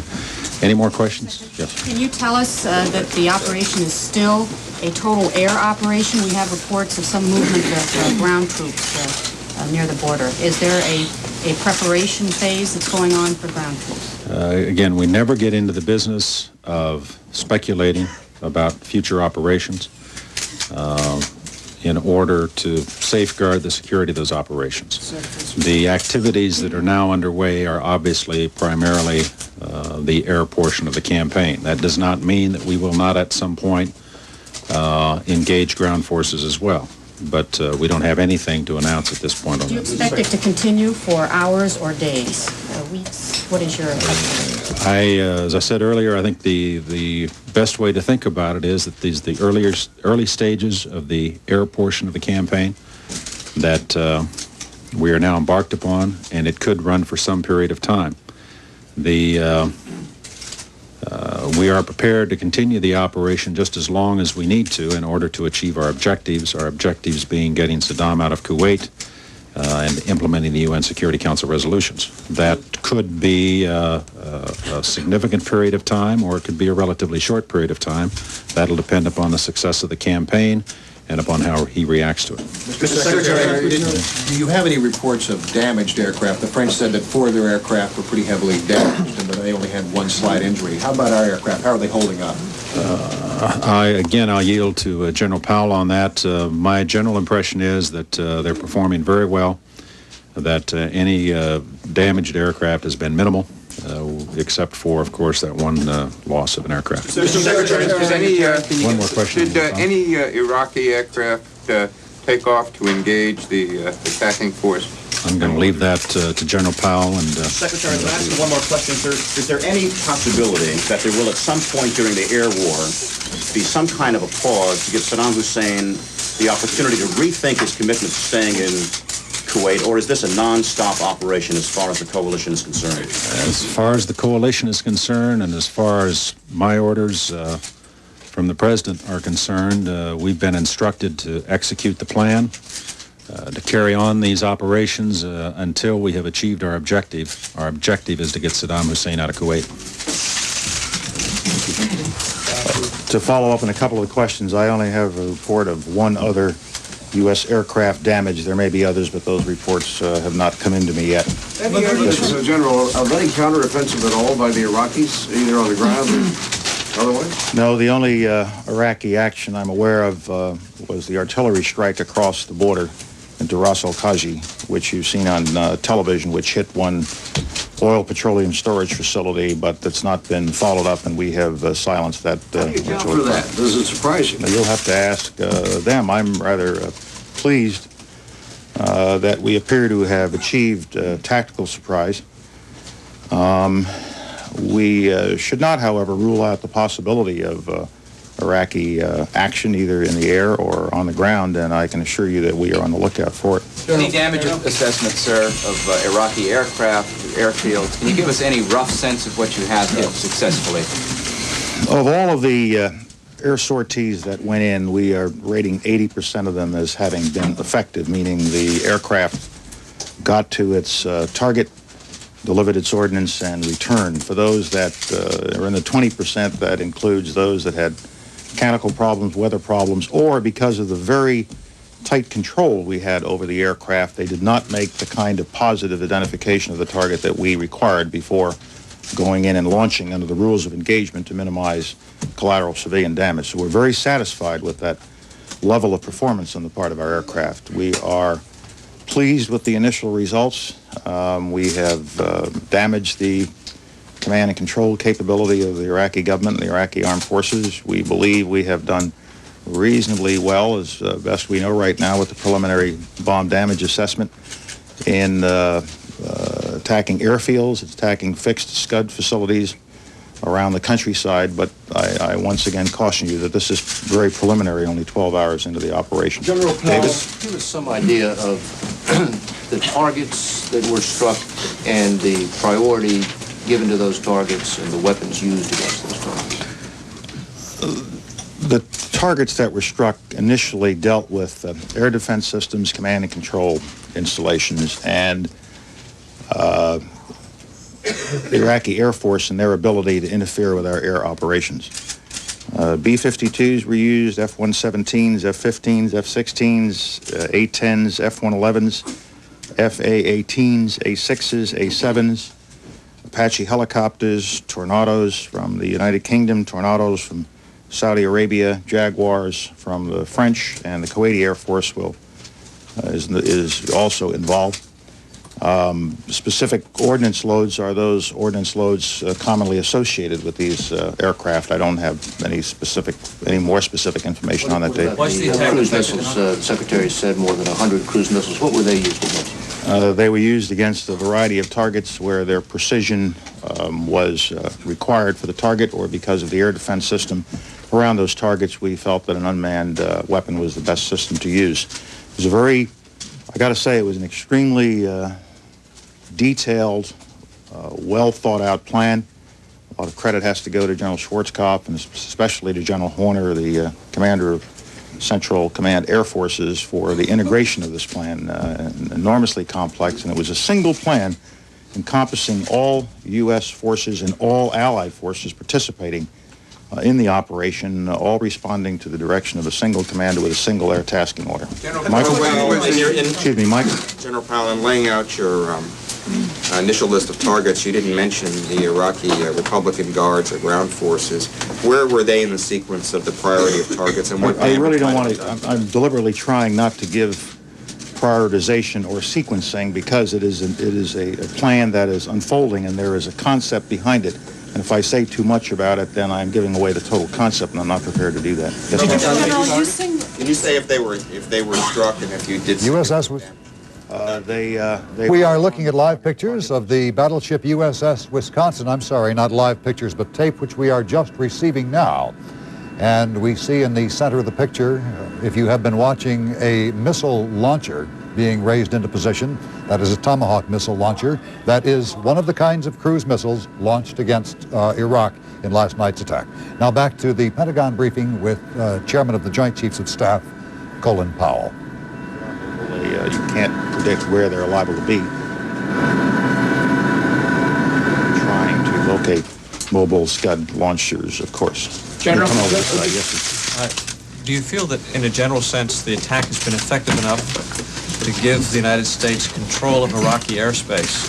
And if it falls somewhat short of that, perhaps you could just generally tell us how effective you think it's been. I'm comfortable that we are able to achieve control of Iraqi airspace. That is not to say that the Iraqi Air Force has been totally destroyed at this time. Since I spoke to you last evening, I've had further reports that suggest they did come up.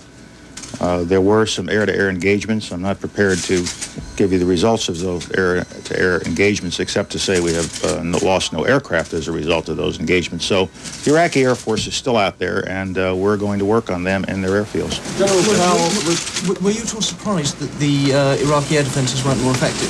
Was I what? Were you at all surprised that the Iraqi air defenses weren't more effective? I'm very pleased that they weren't more effective. I will not get into the details of why we believe they were not effective, because obviously I don't wish them to know why I believe they were not effective. General, with all of this... Were there other Iraqi troop divisions that we targeted, and do we have any estimate of how many Iraqi soldiers may have been killed in the bombings? No, I'm not able to answer that at this time. It is a comprehensive campaign with, as I've said many times, air, land, and sea components. And we have thought it out. It will unfold over a period of time. But I can't answer your question directly, except to underscore what the Secretary has said. Dampen down some of the euphoria. We have just begun a campaign. It'll run for some time. Along those lines, yes, with all of the optimism about the initial stages of this war, what right now is your gravest concern? I don't know that I have any grave concerns. I'm always concerned about the welfare of our GIs who are participating in the operation. But after 12 and almost a half hours of this campaign, I am very pleased that our initial objectives have been achieved. I am satisfied with the way the campaign is unfolding. But strategically, what are your concerns right now still? Don't know that I have any particular strategic concerns. My principal concern is to accomplish the mission And we have to remember the mission isn't to bomb a while and pause and see if something happens. The mission is to eject the Iraqi army out of Kuwait and to assist in the restoration of the legitimate government of Kuwait, and our entire campaign plan is focused on those two objectives. What is the extent of the damage to specifically to the chemical and to the nuclear plant? We are pleased with the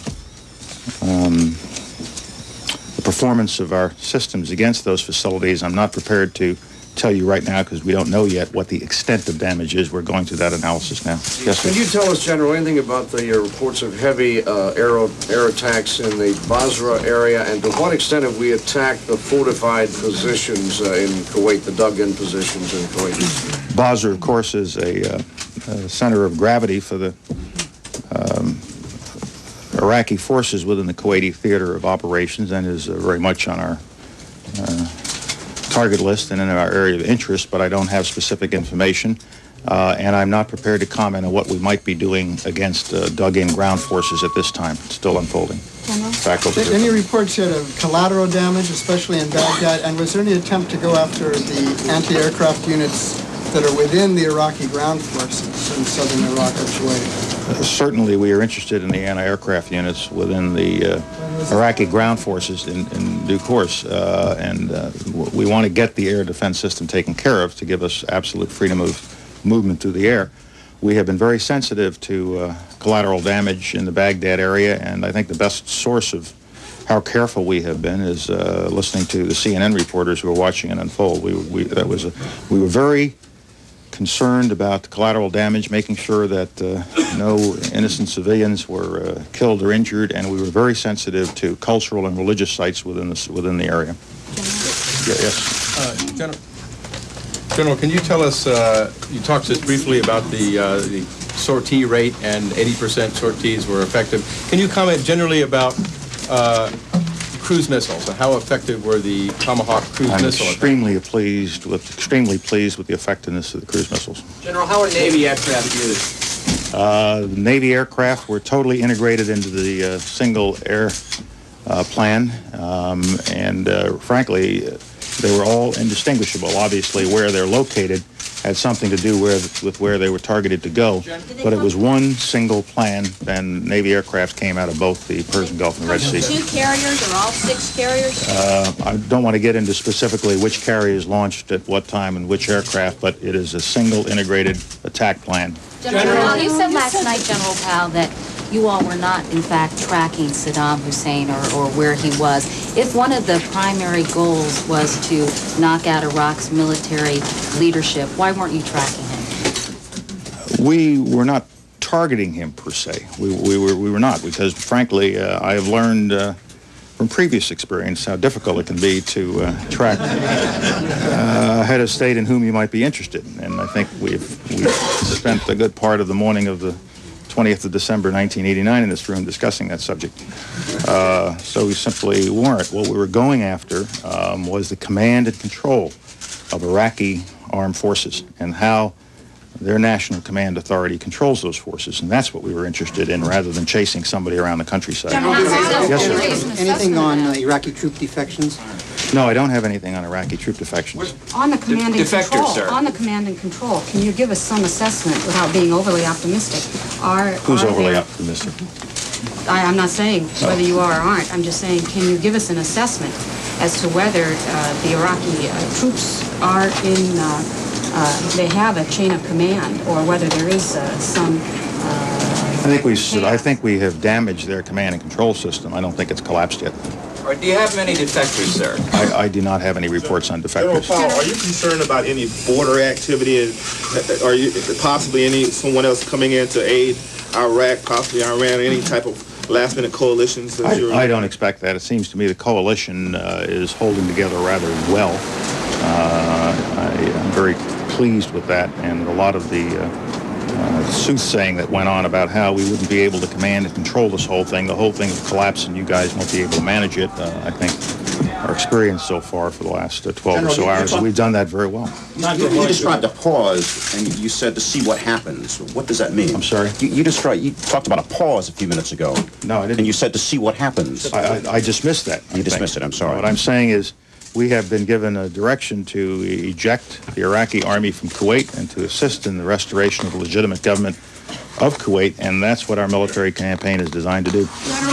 General, does your plan I'm allow sorry, you for- had one, if I may. General, were Iraqi TV and radio transmitters targeted? Are you surprised that they're still on the air? We were targeting the means by which the leadership of Iraq talks to its soldiers and communicates and maintains control.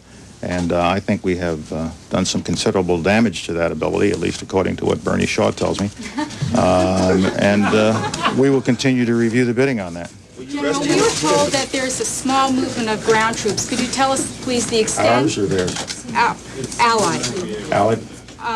Could you tell us the extent, please, and where that is taking place? I'm not confirming that there was such movement. Let me just say that you shouldn't be surprised if you hear reports of such movement. It is one campaign, the air campaign, which has gone very well, and I can't tell you how proud I am of all of our airmen for what they've done in the last 14 hours. But it is just one part of a total campaign. The air campaign began last night and will continue to the end.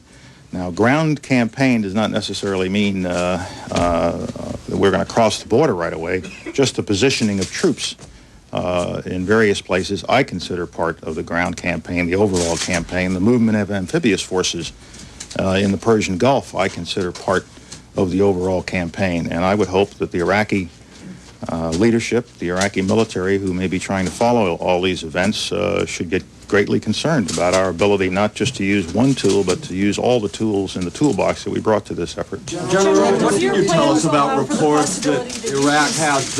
Two more. You're first. I'm sorry. Can you tell us about reports that Iraq has stuck some of its air defenses in bunkers, be it planes or additional missiles, and that they are prepared then to launch those at some point in the future against us? Well, if they leave their airplanes in bunkers, then those airplanes are not up giving us difficulty, and we know where the bunkers are, and in due course we will take care of it. They do exist? Bunkers, oh yeah, they have hardened bunkers, quite sophisticated hardened bunkers. Was there any common stream to what caused the losses, such as anti-aircraft or missiles, or what kind of fire brought them? Well, there's not a trend. I mean, there's only been two confirmed losses, and I don't want to get into what those losses were caused by. The strongest response has been most effective response. There was a great deal of surface-to-air missile fire, and there was a great deal of anti-aircraft gunfire. But as far as I want to get into, and then that one, and then I'll have to go through. General, besides the various installations that we've talked about that we're bombing, are we dropping bombs on Iraqi infantry brigades or other troops? Allow me to duck that for the time being. The campaign will grow and spread, and you will see other parts of it emerge in due course, and you will understand the very comprehensive nature in this campaign. But allow me to dodge that for the moment. Thank you very much. Can you stop this campaign if there are any diplomatic demarches from the President? Do whatever the President asks us to do. As we wrap up this Pentagon briefing in Washington by the Joint Chiefs of Staff, Colin Powell, we've just received this off the wires, and we have no way of confirming it at this point, but Egypt's government media is reporting that 50 Iraqi tank crews have deserted their posts in Kuwait and are headed for the Allied side. Again, repeating, Egypt's media is reporting that 50 Iraqi tank crews have deserted their posts in Kuwait and are headed for the Allied side. Again, we have no way of confirming that at this time. Bob? Bobby, among the highlights just covered by Defense Secretary Dick Cheney and Chairman of the Joint Chiefs of Staff, General Colin Powell, briefing reporters at the Pentagon, are that over 1,000 sorties now have been flown by planes from the Allies in Saudi Arabia against targets in Iraq and Kuwait, against Iraqi targets in Iraq and Kuwait. Both men reconfirmed the loss of one U.S. F-18 Hornet fighter plane and the apparent loss of the pilot of that plane. He's also been reported variously as missing. Also, one British plane, a Tornado, lost, and the pilot of that plane apparently also. Chairman of the Joint Chiefs of Staff said he was, in response to a question, extremely pleased by the performance of the Tomahawk missile. If you were watching the news conference, you saw footage, unedited tape footage CNN has just obtained of launchings of the Tomahawk cruise missile from the battleship USS Wisconsin. Those Tomahawk cruises were sent into the outskirts of Baghdad and other locations in what's now become the war theater in one of the first steps. One of the most profoundly affected institutions by such an action as what's going on in the Middle East, the stock market.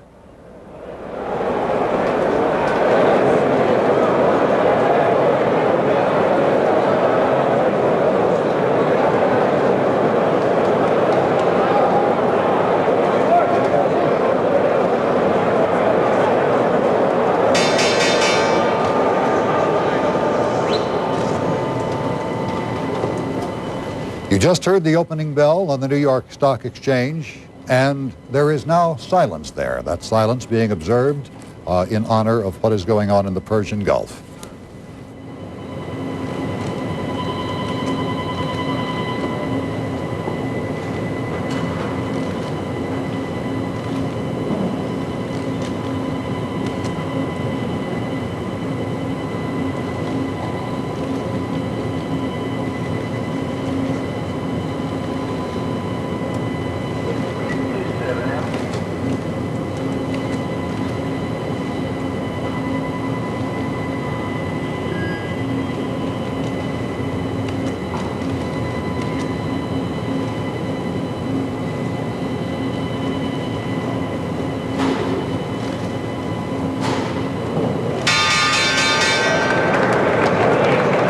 The entire machinery of the New York Stock Exchange delays going into action for 1 minute in honor of what is going on in the Persian Gulf and the role of Americans in that role.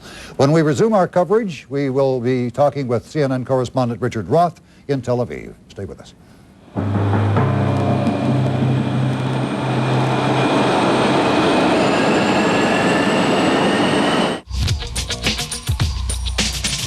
Wherever you do business, the future is approaching at breakneck speed.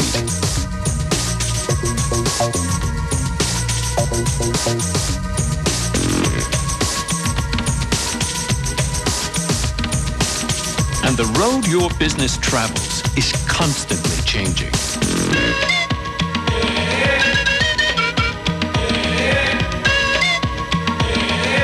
But you can take advantage of change with the world's most comprehensive computing and communication services from EDS. EDS can help you be more competitive by focusing technology on business goals, by creating ways to improve quality and save time, by making everything work together.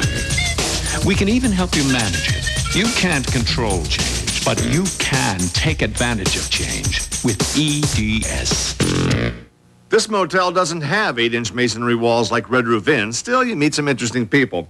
You were saying? Well, I grew up in Akron, Of course you did. but when I was 12, we moved to Findlay, where my... Next time, hit the roof. Red Roof Inns. Call 1-800-THE-ROOF. Right now, for every night you stay at a Red Roof Inn, we'll give you something very special to drive away with when you check out. A brand new Lincoln. Get $5 cash back for every night you stay through February 2nd. Pip Printing suggests that before choosing a printer for your company, you take a moment to check their references. These are just a few of ours.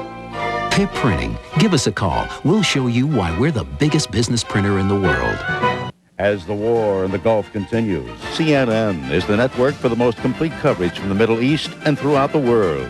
Now, more than ever, shouldn't you be watching the network viewers voted best in coverage of the crisis in the Gulf? CNN.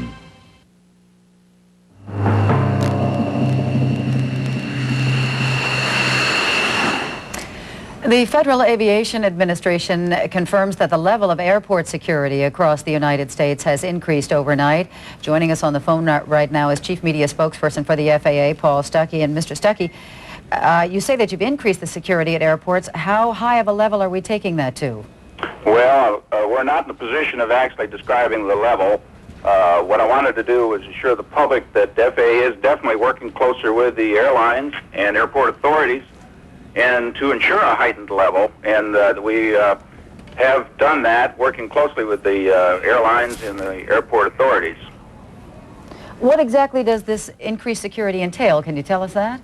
Well, there's a double-edged problem to that. If I tell you in much detail anything, then the problem will be that the people we're trying to stop will have a great deal of information to work with, to everybody's disadvantage. Okay, I understand that. What then does it mean to the public? Will there be changes in airport operations? Well, the public will see some things and a lot of things they won't see. Basically, what we would probably suggest is that the public get to the airport earlier than they have in the past, and they'll see some changes with regard to some increase in security personnel and that kind of thing. There's some obvious things, and there'll be a lot of things that they won't know about. All right, our thanks to Paul Stuckey, Chief Media Spokesperson for the FAA. Bob? Bobby, there are a few places on Earth outside the actual Kuwaiti-Iraqi theater of operations where tensions might be higher or apprehension greater than in Israel, the threatened primary target of Saddam Hussein. CNN correspondent Richard Roth is in Tel Aviv. Good morning, Richard. Good morning. Tel Aviv is known as the city that never stops. Right now, the city is not exactly living up to that slogan. As you can see probably behind me, all the streets are empty here. Stores are closed. They have been all day. Everyone in the state of Israel has been told by the government to remain indoors. This was the city that Saddam Hussein said would be the first target for his missiles, and he threatened a possible chemical weapons attack. Millions of gas masks have been distributed here in this city.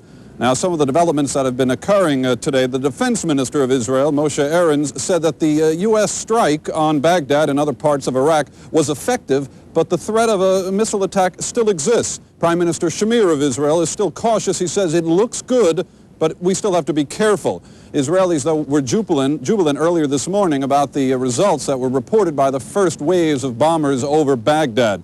And for this city, the night was rather quiet, but everyone was braced indoors for what might have occurred. The residents of Tel Aviv had a very tense early morning. As U.S. planes roared over Baghdad, to the west, Tel Aviv, the city Saddam Hussein proclaimed would be his first target, held its collective breath. On the streets, the few people out were either carrying radios or boxes with gas masks inside. The government had instituted civil defense emergency regulations. People were told to stay home, open their gas mask kits, and keep them nearby. Soldiers rushed into the Army headquarters in Tel Aviv. Others waited for buses to go on duty. At those places that were open, first reports on the U.S. raids were encouraging. The situation is very good, quiet, nobody is worried about this. But though chemical weapons did not rain down on the city, many were still scared. Am I afraid? Very, yes, I am afraid. A few ignored the government order to stay indoors. Life must go on. And right on schedule, the sun came up on Tel Aviv. But this would be a morning not seen since perhaps past outbreaks of war. No one was out on the roads. Stores would not be opening, especially not the Baghdad Cafe. Those who were out liked the news from the Gulf. My reaction was satisfaction that somebody has done something against President Saddam Hussein in Iraq and brought order to the world. But a former Israeli defense minister said it's not over yet. I believe that the first strike was very successful, almost unbelievable. But you have to bear in mind, you don't win a war by the first strike. There is still a lot of fear in Tel Aviv. Thousands called civil defense centers to ask for more information. At the main hospital of Tel Aviv, stretchers to be used in case of casualties remained unfilled.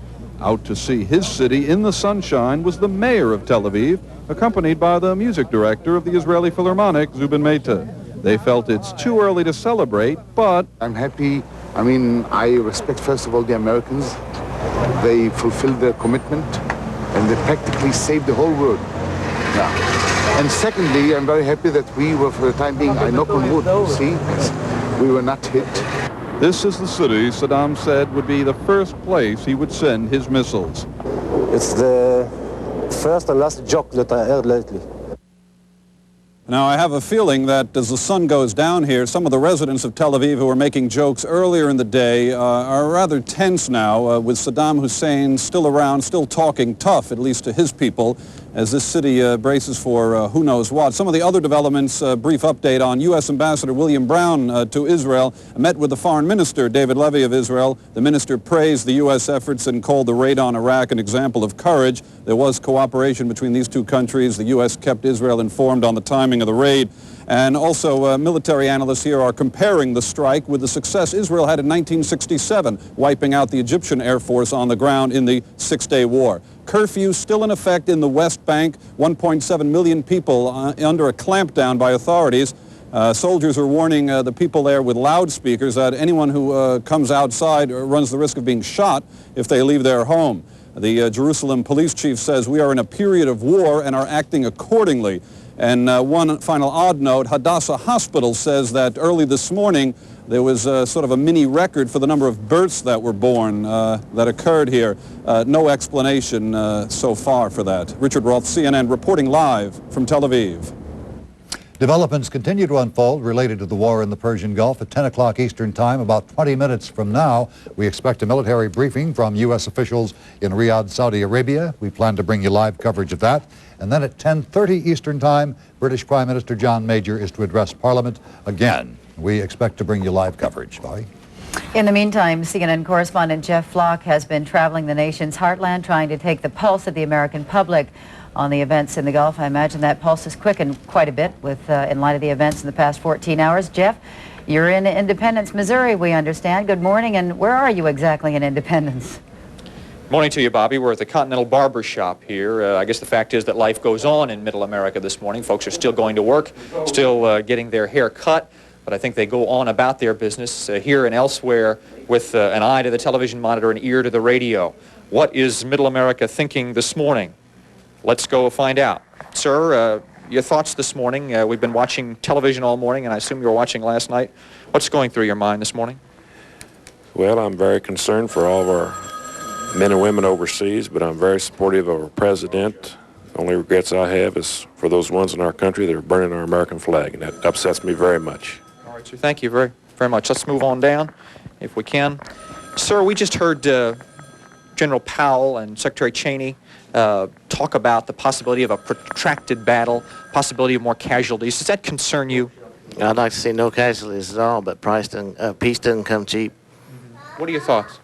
I think they're doing the right thing. I support the president 100%. Fears? No, not really. I just fear for all the people over there. I hope that the few casualties as possible. Okay. Good deal. Thank you, sir. As you watched this morning, first word from our military leaders about what had happened, what was going through your mind, sir? First thing went through my mind was a lot of sadness for what was taking place. However, I felt that what was transpiring was necessary, and I was supportive of the president and our country, and I'm looking forward to the boys coming home as quick as possible. I was surprised at the speed at which the attack took place and the completeness of what they had done. And so I'm really proud that I'm part of this country and we stand for what we do. Did you believe, Randy, did you believe that this would actually happen? No, I didn't believe it actually happened, but I'm for our president. I think he's making the right decision. I think it's fair to say that at this moment, as we have sampled the pulse of Middle America, that right now what these gentlemen are indicating is fairly well representative of this town that we are in, but we will continue to watch it. We will continue to travel across Middle America and let you know what you're thinking. I'm Jeff Flock, CNN, reporting live from Independence, Missouri. All right, Jeff, and our thanks to you. Now back to Bob. We are just getting word from Hans Einshaus, the emergency coordinator of the United Nations Disaster Relief Organization, that the Jordanian government, having been promised help from that UN agency, has agreed now to reopen its border with Iraq sometime within the next 24 hours and to accept all refugees from the Persian Gulf War. Jordan had closed its border during the course of the past week because it said its resources were simply exhausted. It could no longer cope with the flood of refugees of all nationalities flooding in across the Iraqi border. CNN correspondent Doug James is in Amman and joins us. Good morning, Doug. Of course, what was a pre-war exodus out of Iraq into Jordan has now become a post-war exodus. Earlier today, there was a trickle of cars coming across the border, people with the special permission to cross the border.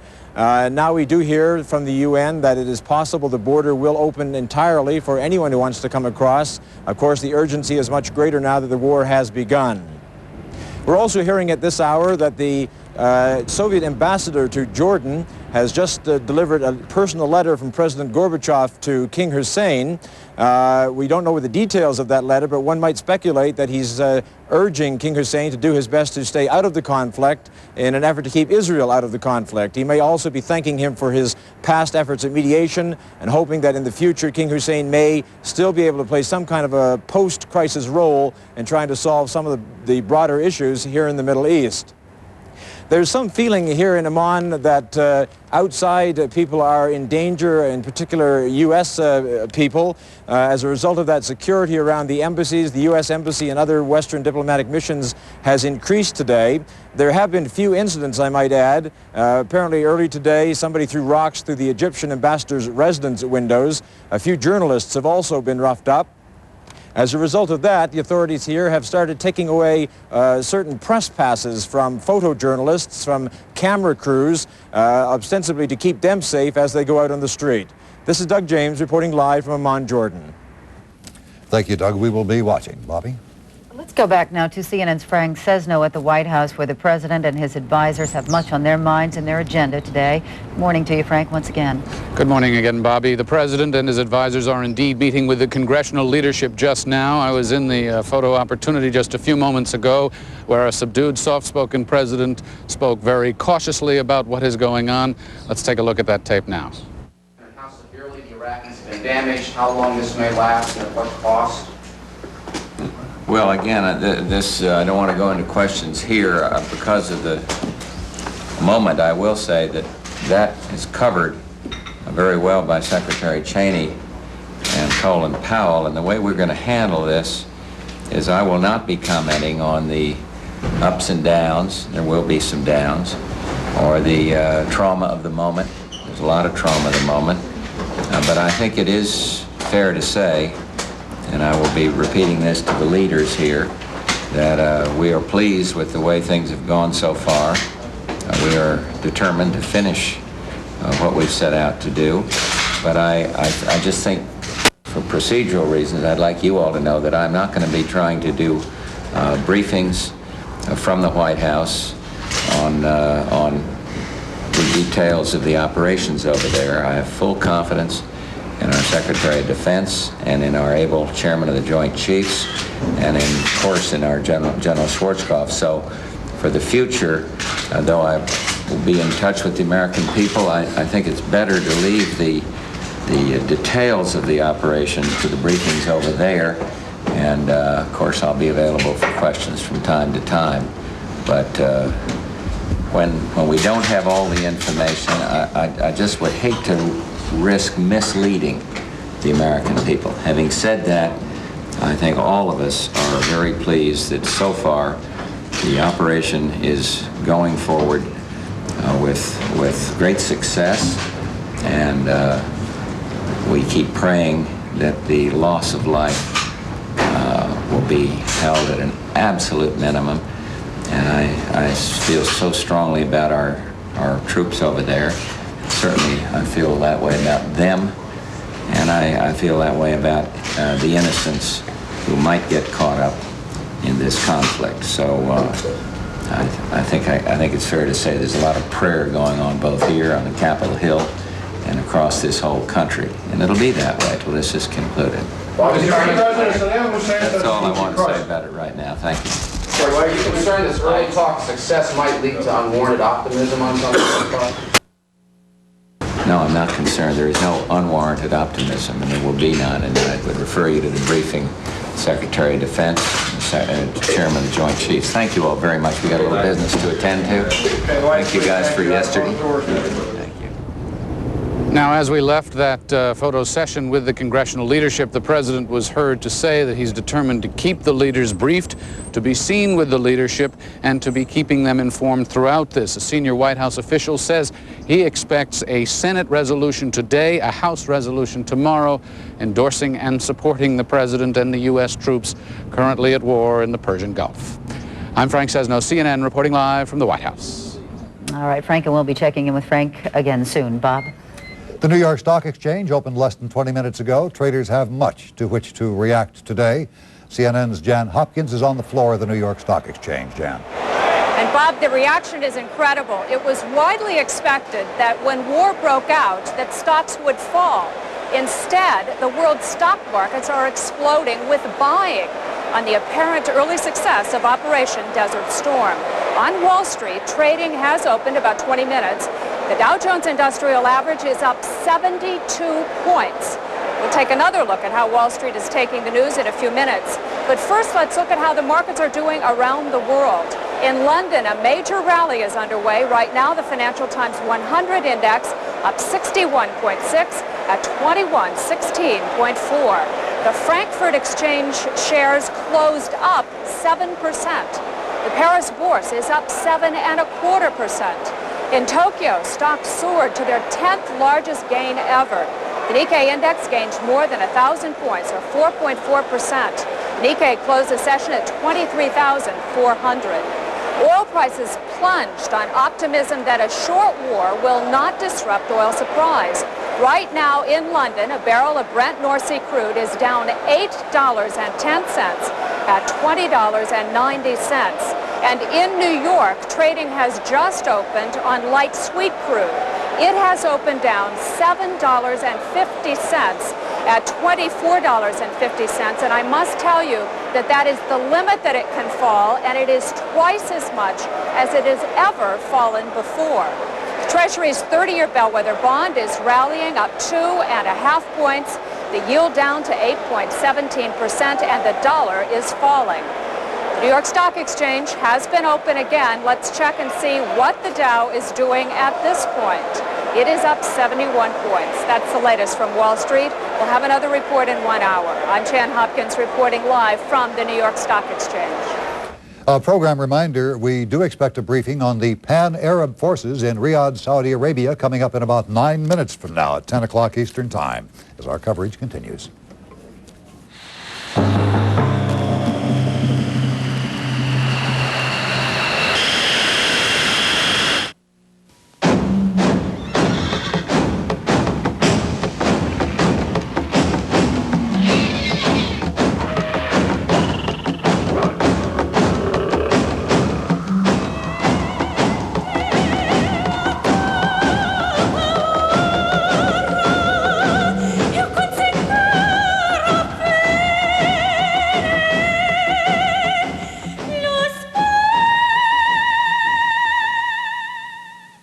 At BASF, we don't make the plane.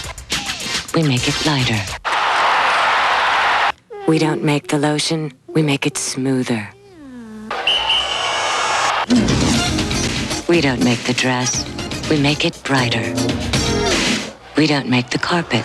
We make it tougher. At BASF, we don't make a lot of the products you buy. We make a lot of the products you buy better. BASF, the spirit of innovation. These people never thought of themselves as high-pressure salespeople. They've always been committed to service. That's why they've become successful Better Homes and Gardens real estate agents, and why they use our proven real estate marketing systems to serve their customers better than anybody. After all, we've found that once you place service above everything, everything else falls into place. For information about a career in real estate, call 1-800-ADVANCE or your local Better Homes and Gardens real estate firm. This is the Discover Card, and this is $100 million. That's the cashback bonus earned by card members. But if you don't use this, you don't get any of this. It pays to discover. As war erupts in the Persian Gulf, the world turns to one source, where the principals check the widening conflict, key figures monitor world reactions, and families look for news of hope. Now, more than ever, shouldn't you be watching CNN?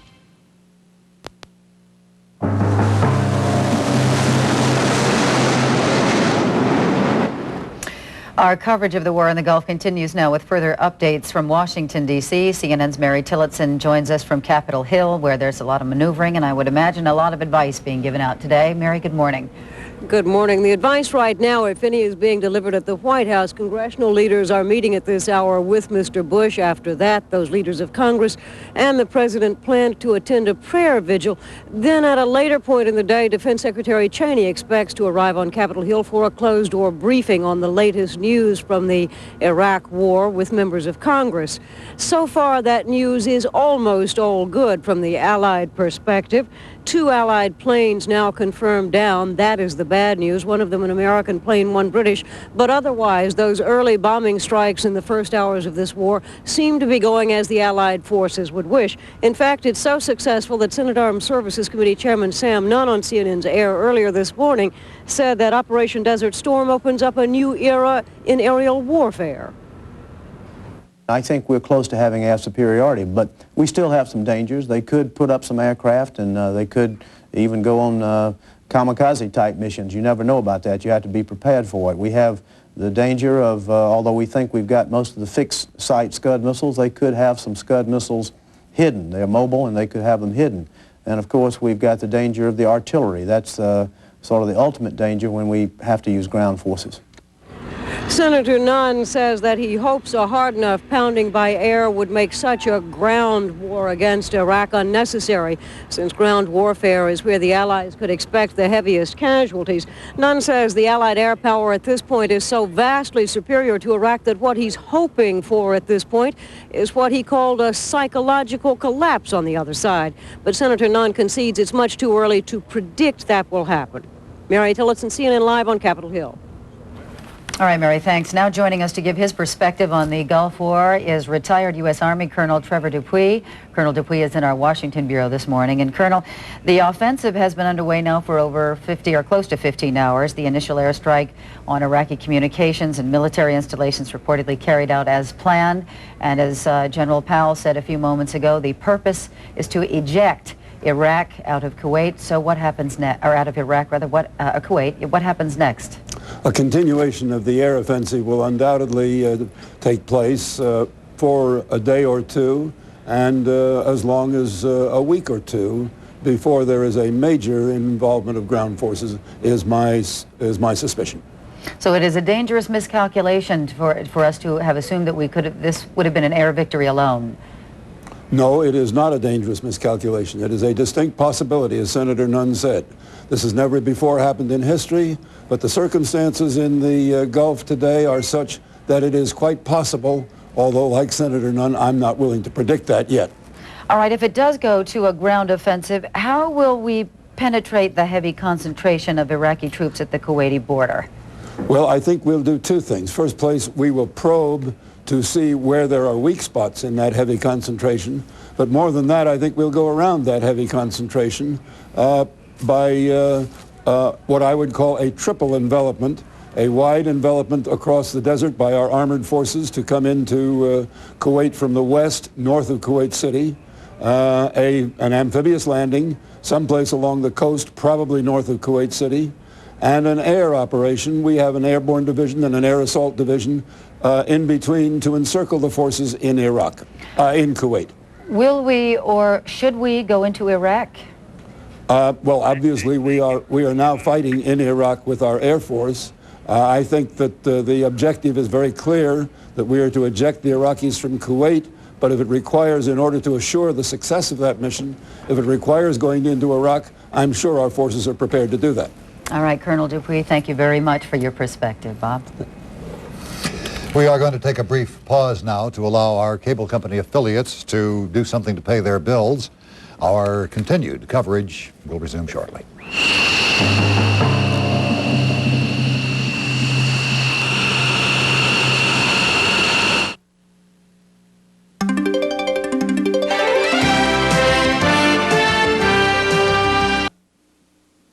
Do you find yourself sinking further and further into the depths of your very own living room couch? Well, save yourself and more at Factory to You Furniture and Bedding Outlet for factory direct savings on sofas, love seats, sleepers, chairs, bedding, and more. Plus, Factory to You offers quick delivery on special orders. Factory direct savings at Factory to You, 440 North Reading Road in Ephrata, open 10 to 8 Monday through Friday, 10 to 5 on Saturdays. Financing available. Hi, Chris Zinn, welcoming you and your family to Zinn's Diner. Come on, let's eat. You can choose from 38 dinner specials available Monday through Sunday. Kids can choose from one of 6 specials on the children's menu. Then visit Zinn's Gift Shop, where fall and Christmas merchandise is arriving daily. We feature cards and gifts for all occasions, like Precious Moments and Dickens Village. So come out to Zinn's Diner and Gift Shop, Route 272 in Denver, for good food at family prices.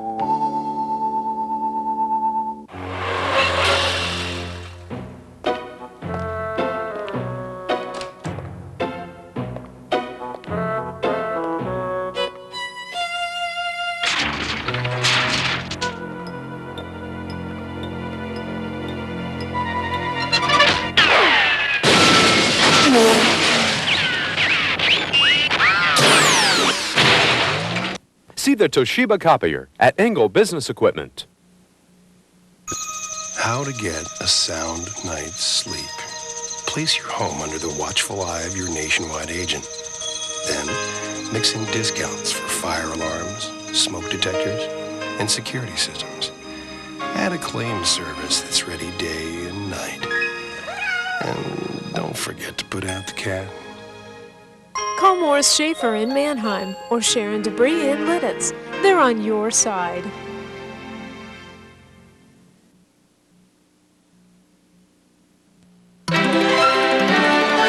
This is CNN.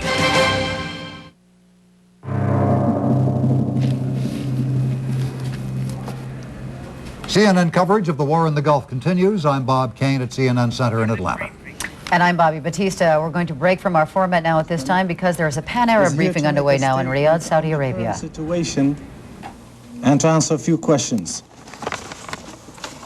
Thank you. Bismillah ar-Rahman ar-Rahim.